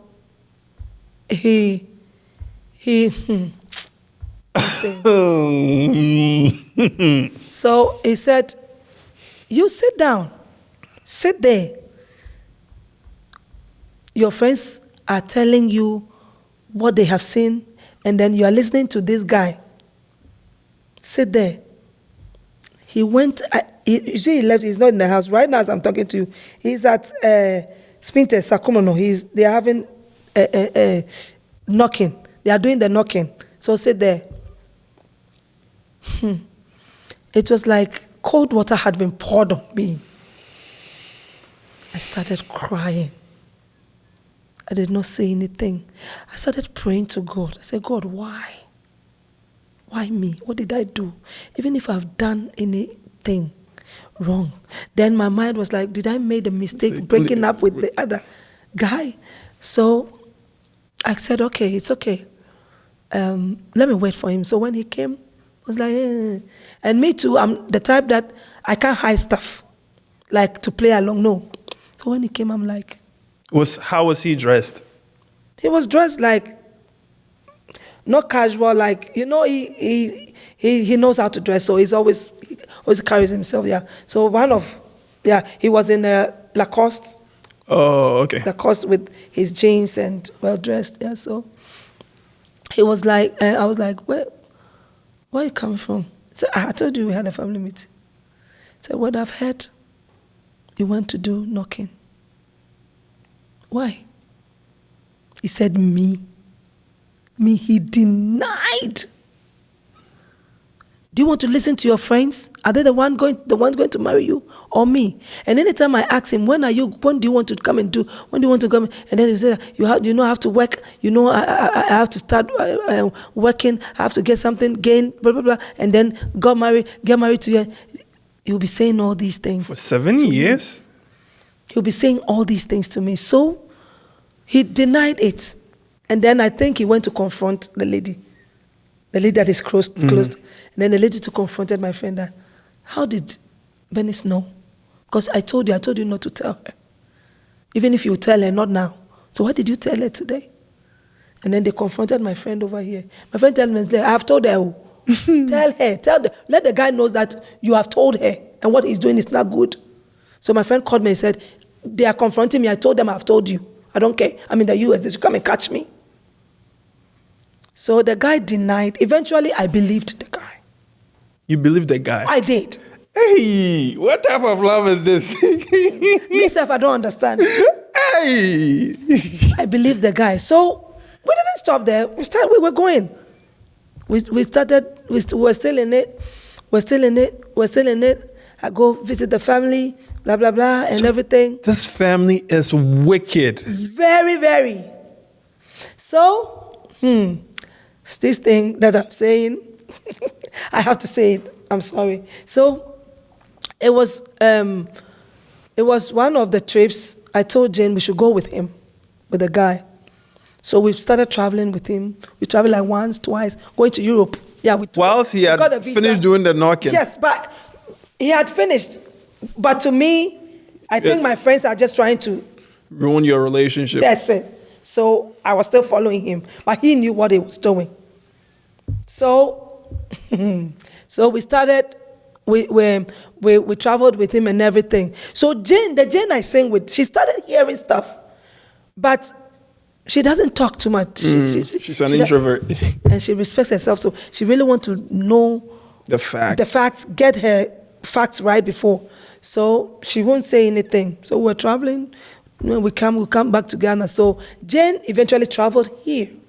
And she happened to live with the guys, because when I come here, I live with the guy's brother and the wife. Yeah, so Jane came here and she was living with them over here, and I was in Ghana. So we had a program again in France and Italy. So I had to go with the guy. So I went with the guy. So when we went, we were staying with one of our mothers. She's a reverend minister now. So it was, I think we stayed there for like a month, and then the woman, and that's the guy said he had to go back home. But my trip was from Accra to Paris to the US before I go. But his was from Accra to Paris back. So the day that we were supposed to leave, we left together. We were in the airport, and then he left to Ghana, and then I left to US here. Okay. So when I came, I was living with the brother and the wife as usual. So we were here, and then he called me, I'm there, I've reached, blah, blah, blah. I also said, okay, I'm also here. So what is going on? So I'm here. I went to church, we sing, blah, blah, blah. So I was singing with POP then, those times. So, yes. So you were coming to J-Power? Yes. Oh, okay. Yeah, it was through him that I came to J-Power. Okay. Because we were invited, it was through him we were invited to J-Power, because his brother was here. Okay. We were invited to Columbus to J-Power. Oh, okay. Sing, and then, so look at the scenario. And this person is a Christian. A serious one for God, that matter. So we started, so when I came, Jane was here. So I was with Jane, we're in the same room and everything. And it's like sometimes Jane wants to tell me something, but she doesn't know how to. And then she will ask me, have you heard from blah, blah, blah, the guy? I said, yes. We just finished talking. So, okay. I said, what did you ask? Oh, it's nothing. So we stayed, so we all left on Friday. I got here the same Friday because of the time difference, but he got there on Saturday. Okay. Yes. So the following Saturday, I was here in Columbus, and Jane was like, have you heard from, we were talking, I said, have you heard from, I said, yes, I've heard from him. I said, okay. So why are you asking? He said, it's like, I just want to know, everybody, have you heard from home? I said, yes. So Sunday, then she asked, we were talking, she said, is everything okay? Because the guy, I don't know, but the guy was calling me frequently. I didn't understand why. But it's like, he's calling, why? You've called. I said, I'm just checking on you. I said, okay. So Sunday evening after church, we went home. I was in the basement. That's where we do our computer stuff. And I was there on Facebook, and then the guy called. We talked and the normal talk. We were conversing. We talked and talked. So after immediately I put the phone down, Jane came. And Jane was like, who are you talking to? I said, the guy is him. Immediately Jane was like, she said it in Tree. This is how she said it. Neni umwadie. Oye nipa boni nipa. Neni umwadie. I said, why are you saying that? And the meaning is, how do I even? Neni umwadie is like. The name word like. The name word like. Let me say like he's not remorseful. Something. Remorseful. Let me say that. Yeah. Like, so he's not even remorseful. Yeah. For those who do not understand. Or you can Google it. Yeah. I'm not sure they're going to find it. I know. So I was like, why are you saying that? She was like, sit there. Sit there. Today is Sunday. Yesterday, Saturday, she got married. She got engaged. She engaged. What?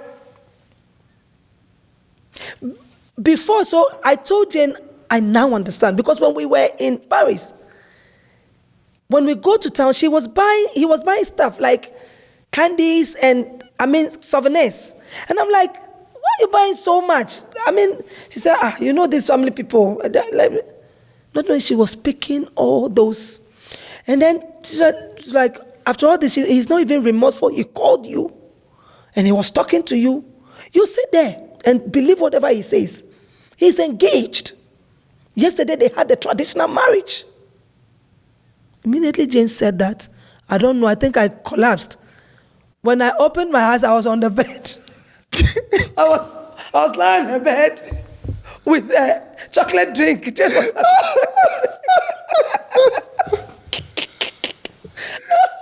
oh my God. With a chocolate drink, Jane was having the chocolate drink. Jane was like, get up and drink. No man deserves your tears. Please stop staring. Thank God. Thank God you have seen this. This is the kind of man you are going to marry. Get up. I said, Jane, you don't know. You don't understand.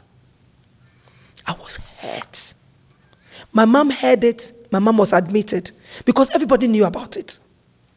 Back home in Ghana, all my friends, everywhere, because people knew. Everywhere. And my friends were calling me. So you knew you had broken up with the guy. You didn't tell us. You didn't tell us. Because when we asked him, he said when you guys traveled, you talked about everything and you broke up everything. I said, me? But people knew about our relationship. Mm-hmm. People knew. And for him not to be tagged as a bad person, told them, oh, it wasn't working. And so when we traveled, it was just a business. We had talked. No, it wasn't a business. They know, yeah, well, it's a business, but... I was saying he was telling people, oh, he had broken up with you, but he was just traveling. He told them when we traveled, when we came, we that's talked when everything. you talked. We broke up and everything is, we okay. I'm okay. Everything is okay. Hey. Yes.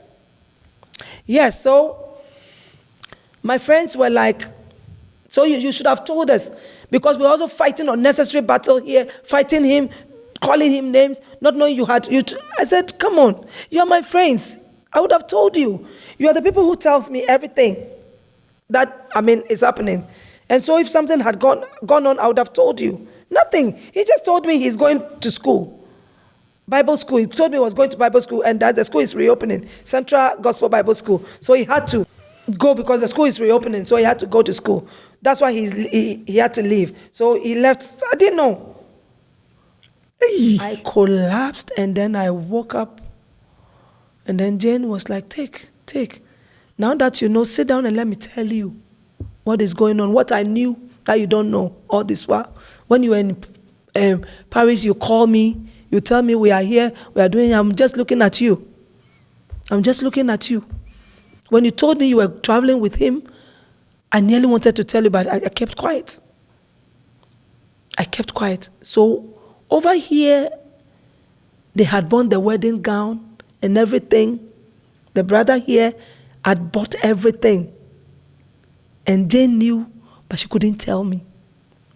Hey. And Jane said, they are marrying in 2 months. Brother Dennis, I became like a chewing stick. I became like this. I was here. You know what I told God? When I went before God, I told God, I said, God, these are your 2 children. He is your child, I'm your child. Look at what one of your children did to me. I'm not telling you anything. I won't tell you what you have to do. But I don't think it's fair. I don't think it's right. I'm so hurt. Just have your way.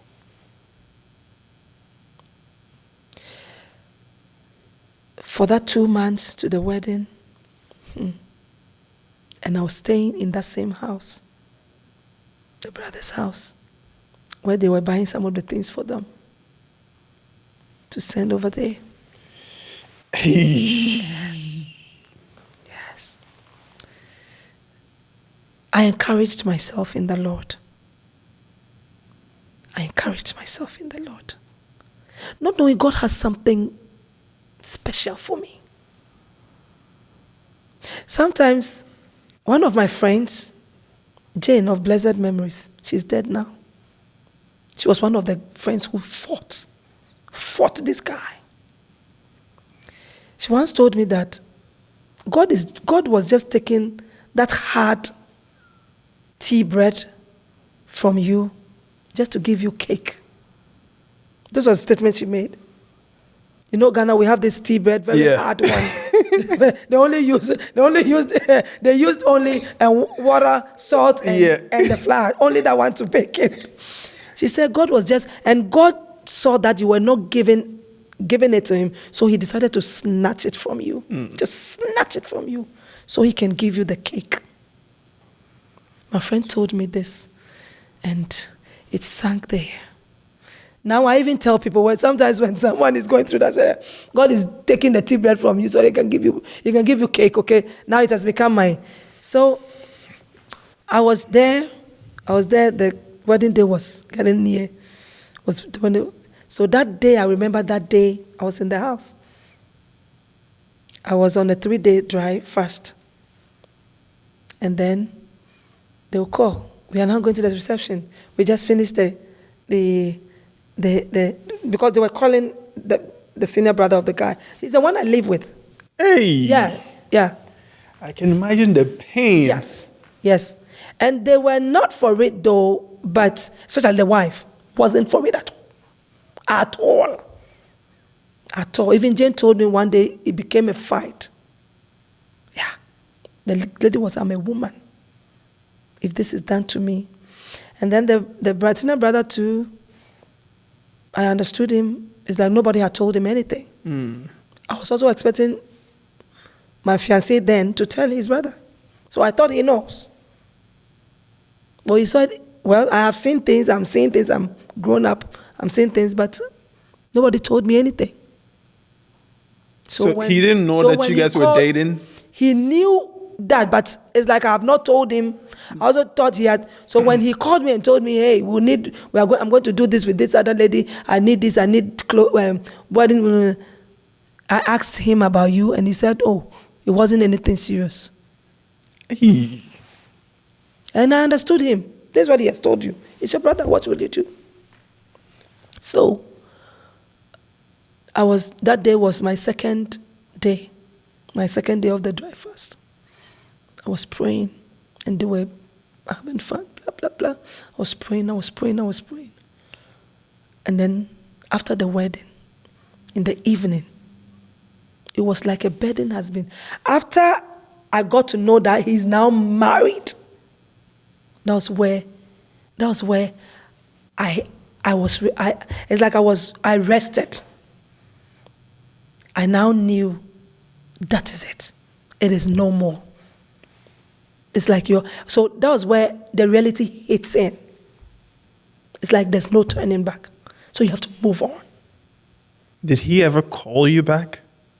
Like call you or anything? He never. He called you. I'm speaking. So we finished after they finished the wedding and everything, and then my Jane was checking on me because I was in the room praying most of the time. She was checking on me back and forth, checking on me. I said, I'm okay, come on. I'm okay. So that Sunday happens to be the third day. So the Sunday, I got up dressed to kill because I had to. I forgave him that day. I forgave him. Seriously, I forgave him. And I got up dressed and came to church. It was that day we sang at church, myself and Jane. It was in this church, this small church. Oh, okay. We stood here and sang. And then Apostle was standing here. And he was like, but then they've not built. Oh, yeah, they've not built. So Jesus Power was... Yes, Jesus Power was here. We're like 400 to 500. And Sofa Kumia was like, that time the choir used to sit here. This is the choir. So Sofa Kumia, that day was my last Sunday, and I had to leave on Wednesday to Ghana. So after the song, Reverend Kumia stood there and said, the men in this house, Bernice is single. Bernice is single. So if you want to look at this beautiful song they're singing, if you want her to stay, then you have to work hard. Me, I've not said anything, no, but I'm telling you, the men, if you want us to keep Bernice in this church, then you have to do something. And then he said that in like passing, like he's jokes. Yeah, that's one thing I like about Pastor Kumia. Yes. It's like he's joking, but so I went to sit down and everybody laughed, and so that day is like it's like a burden has been lifted off me after he got married, a big burden. So I was now, and what I'm saying, a lot of people knows in Columbus, the story I'm telling you. A lot of people. Wow. Yes, because it was everywhere. So we went home. This was how many years ago was this? A long time ago. Is it 2009, 2010? Oh, wow. Yes. Yeah. Around 2009, 2010. Yeah. So, he called, we went home, and then we sat. I ate, I finished eating and everything. And then I went, as usual, I went on Facebook. And then this guy said hi on the chat. Not him. Okay. My husband. Oh, okay. Oh, okay. So it was a hi. I was about to say. I also said hi. Said, we were blessed this morning by your ministration. God bless you. That was awesome. Said, thank you.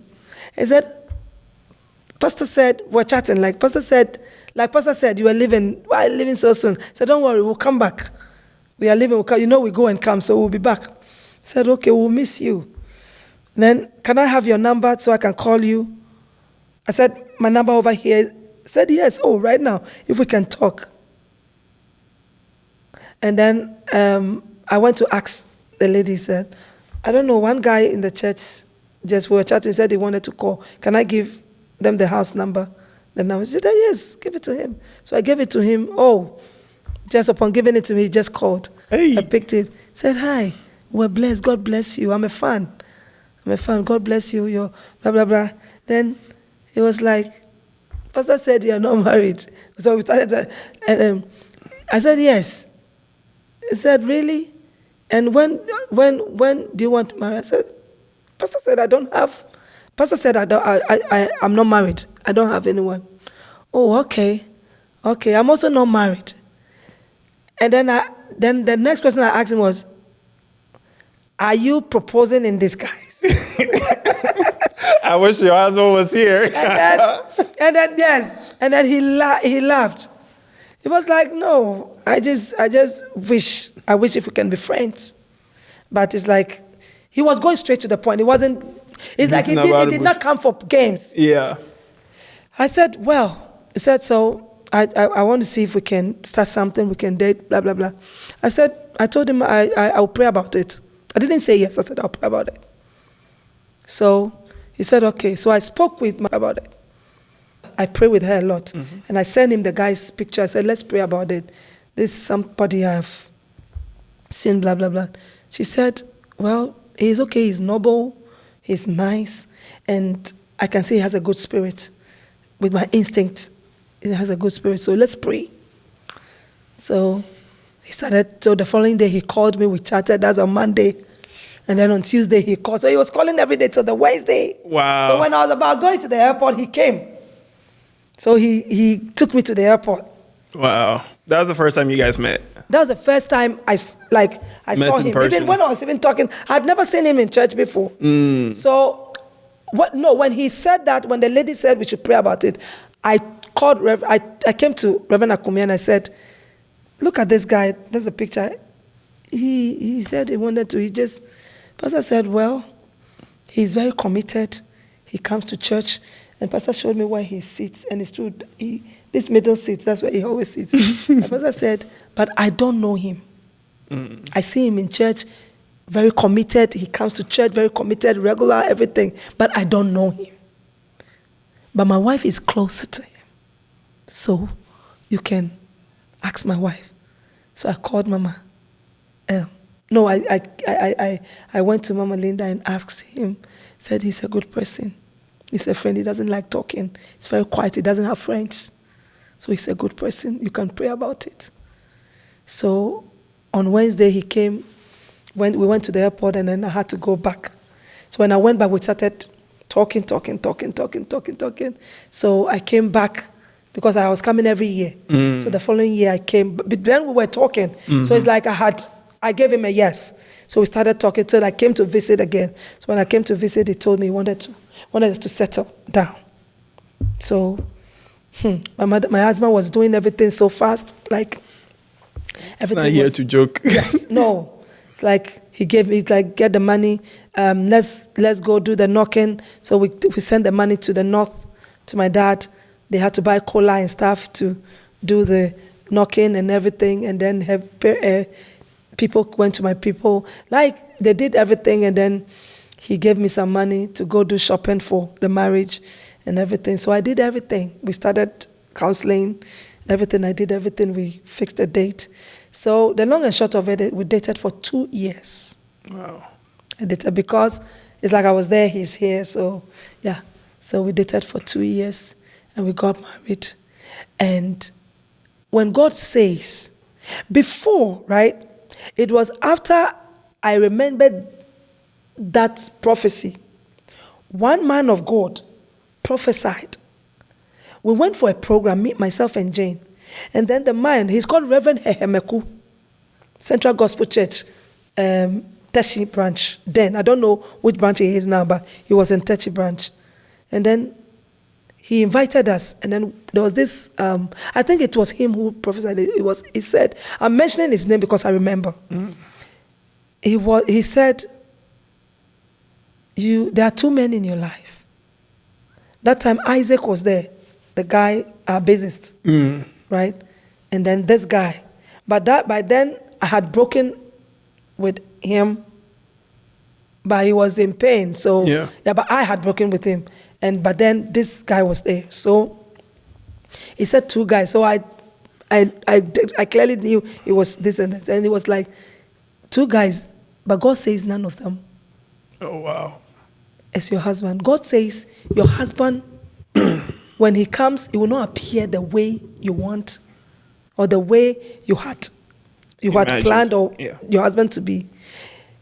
But he's the one I have ordained for you to marry.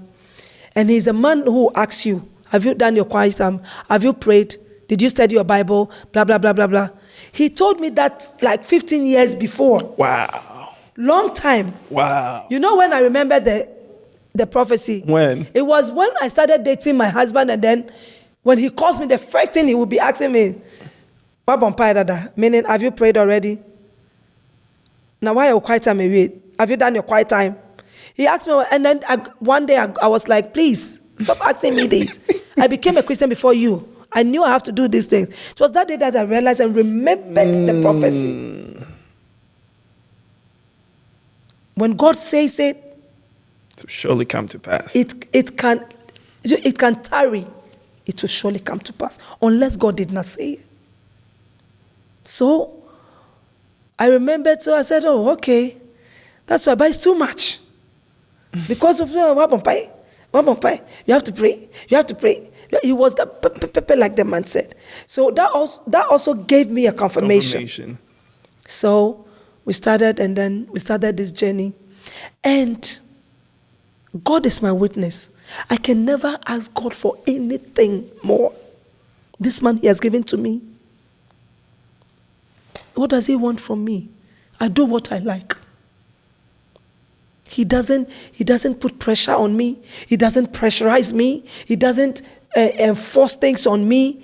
It's like when he wants to tell you something, he wants you to, this is what I think, reason, like, sometimes I am like, do this, do that, I'm rather do this, do that, do that. I can never ask God for anything more. when he married me, I told him already, it's my music is my life. If when you take music out of me, it's like you have taken fish out of water. It would die. Please, don't take music out of me. And this man supported me. He gave me money to record 2 times. Oh. Nothing even came out of it. He didn't even bother about the money. He was supporting my ministry. Even up to now, you can see when I'm singing, he's out there. And people even laugh. He's been very supportive. I was in Ghana and he called me. He was like, you have to come over. You have to come now. Come here. Blah, blah, blah. When I got here, he said, I have to file for you. Things that people are striving and begging for. I have to file. I said, no, wait. He said, no, I have to. He eventually took me, dragged me. After I had my green card, it was, won't you file for citizenship? Won't you? I said, no, I don't need it. I was there one day and was like, hey, I have filled the form and everything. So they said you should check everything, blah, blah, blah, blah. And then you have to go for biometrics. You have to do. So he did everything till it was time for me to do my interview.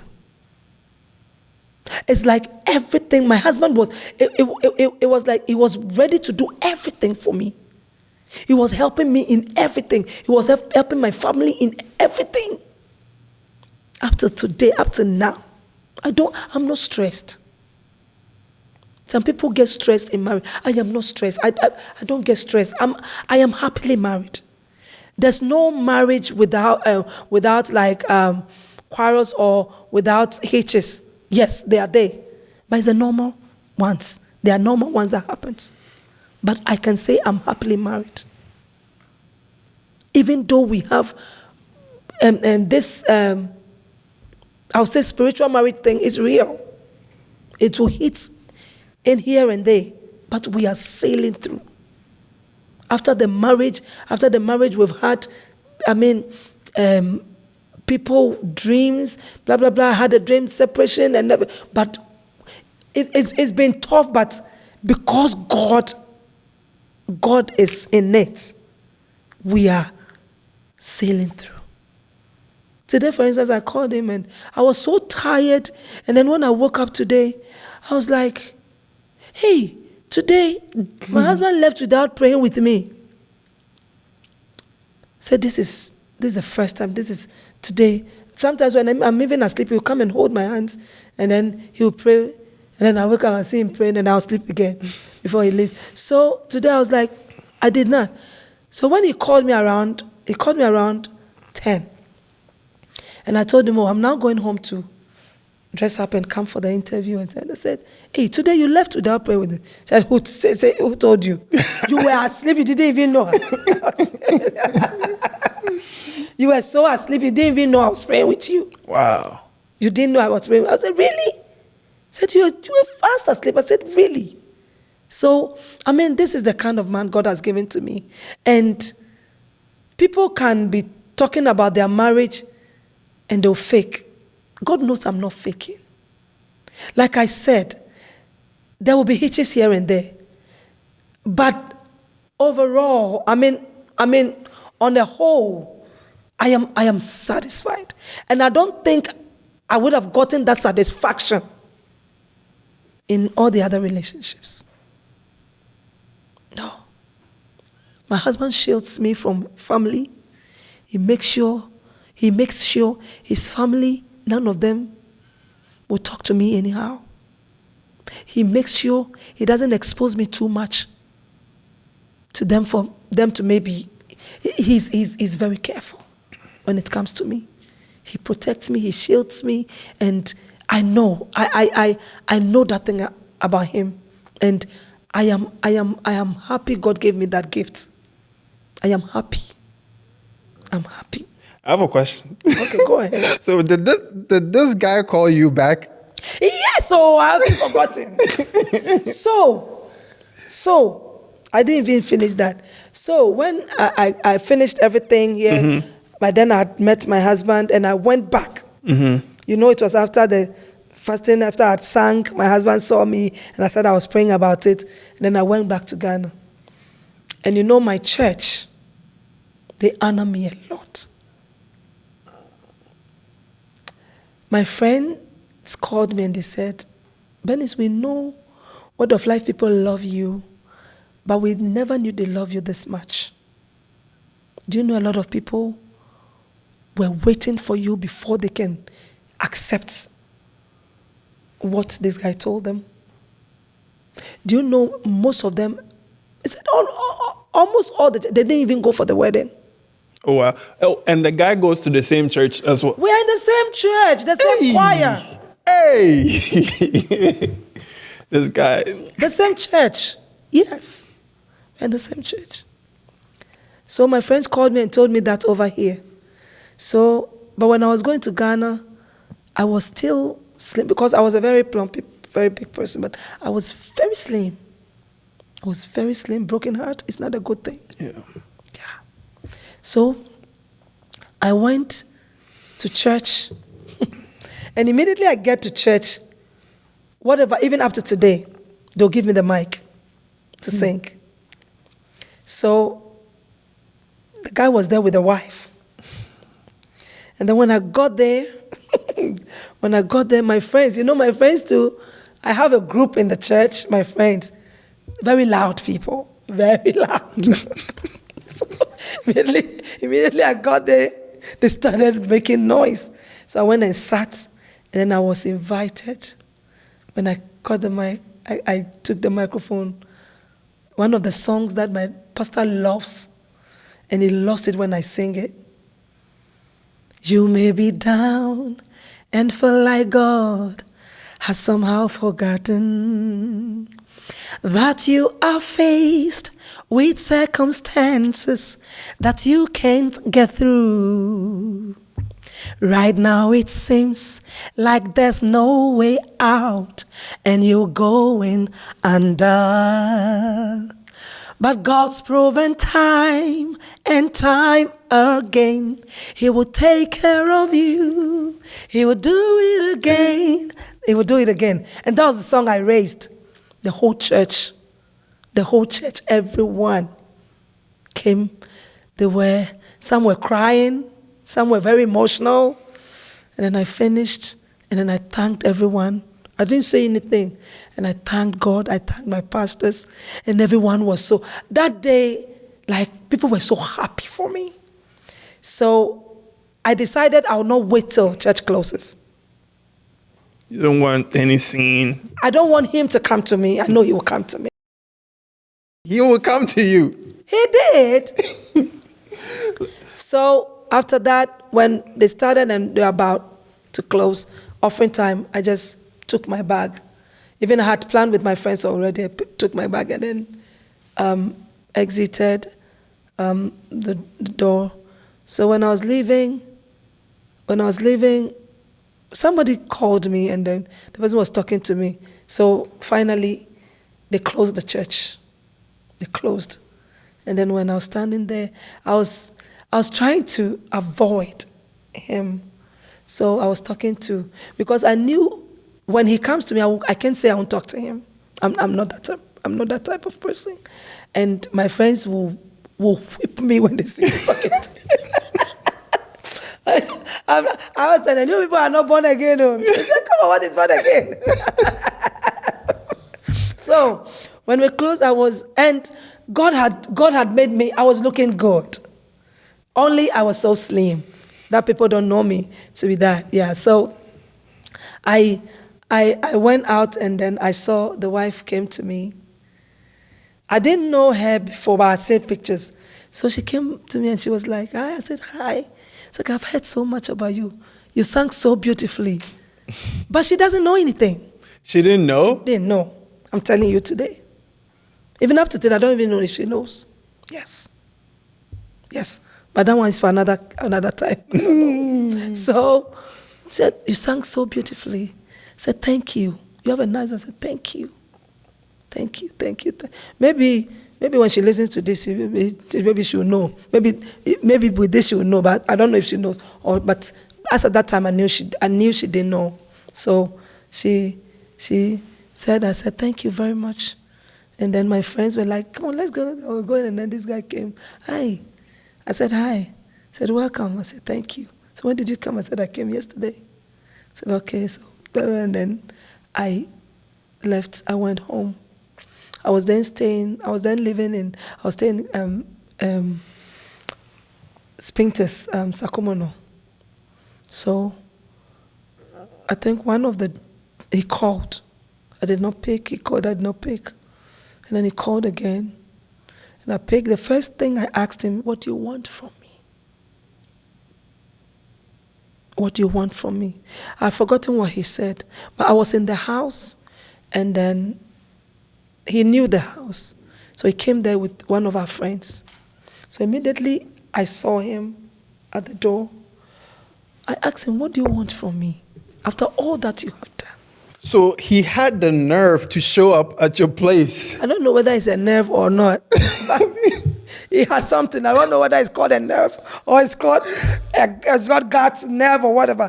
But he showed up. So when I said, what do you want from me? I mean, after all that you have, that was that Sunday evening. I thought he couldn't rest. So he came there with a friend, and then God is my witness. He knelt down. He said, don't ask me why I did it, because I don't know.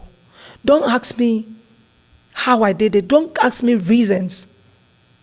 All I'm saying is forgive me. I'm sorry. I said, I've forgiven you. I've forgiven you a long time.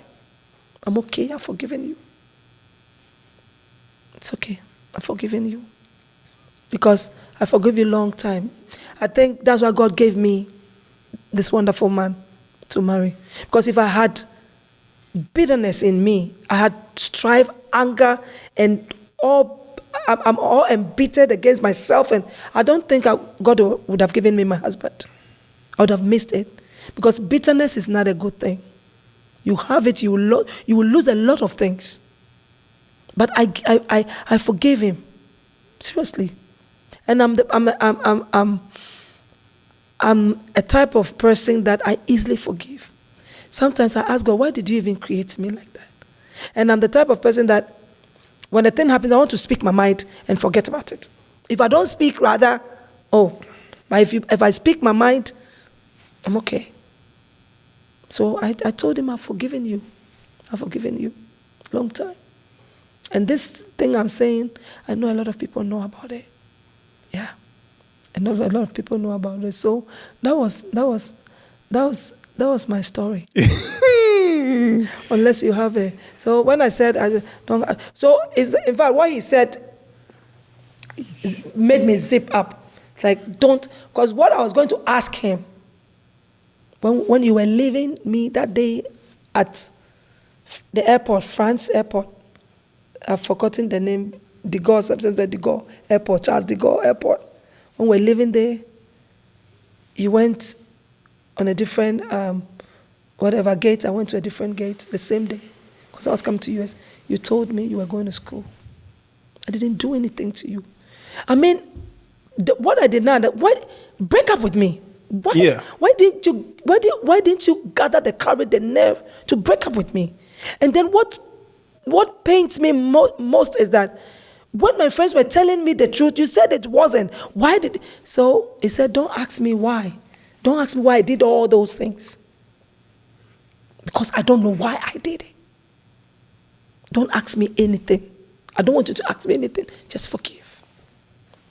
Who am I to say no? So forgive. After that, have you guys met? We are in the same church, so we meet. We talk. I talk. I talk with the wife. We are very good friends. Hey, Auntie Bernice. That's what people don't understand. We are very good friends now. Very good friends. Hey.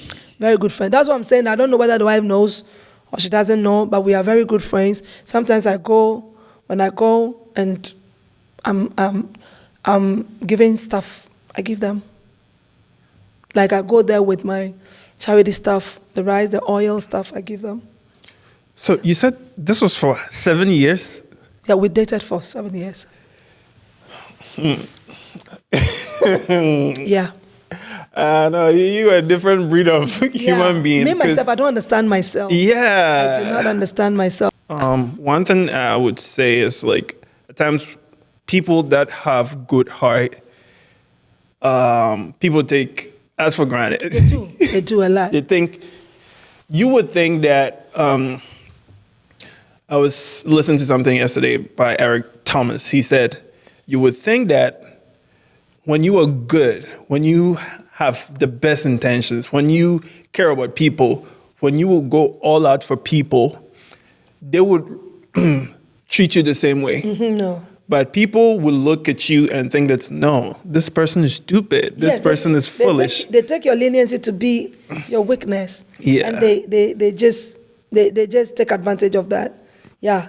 I have been taken advantage of several times. And with me, my stories are so much, a lot.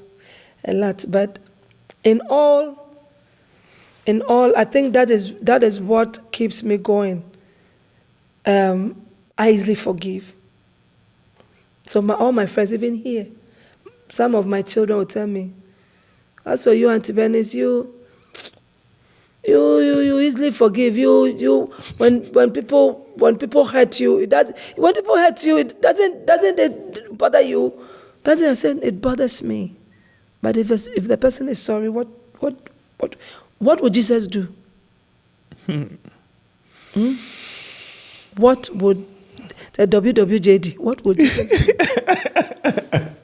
So, and sometimes you just have to advise yourself. Yeah. Otherwise, you'll be taken for granted for a long time. A very long time. For a very, very long time. For a very, very long time. Because this thing I'm telling you, this story, anytime I tell people, and then I get to a point, it's like, don't stop telling me. It's okay.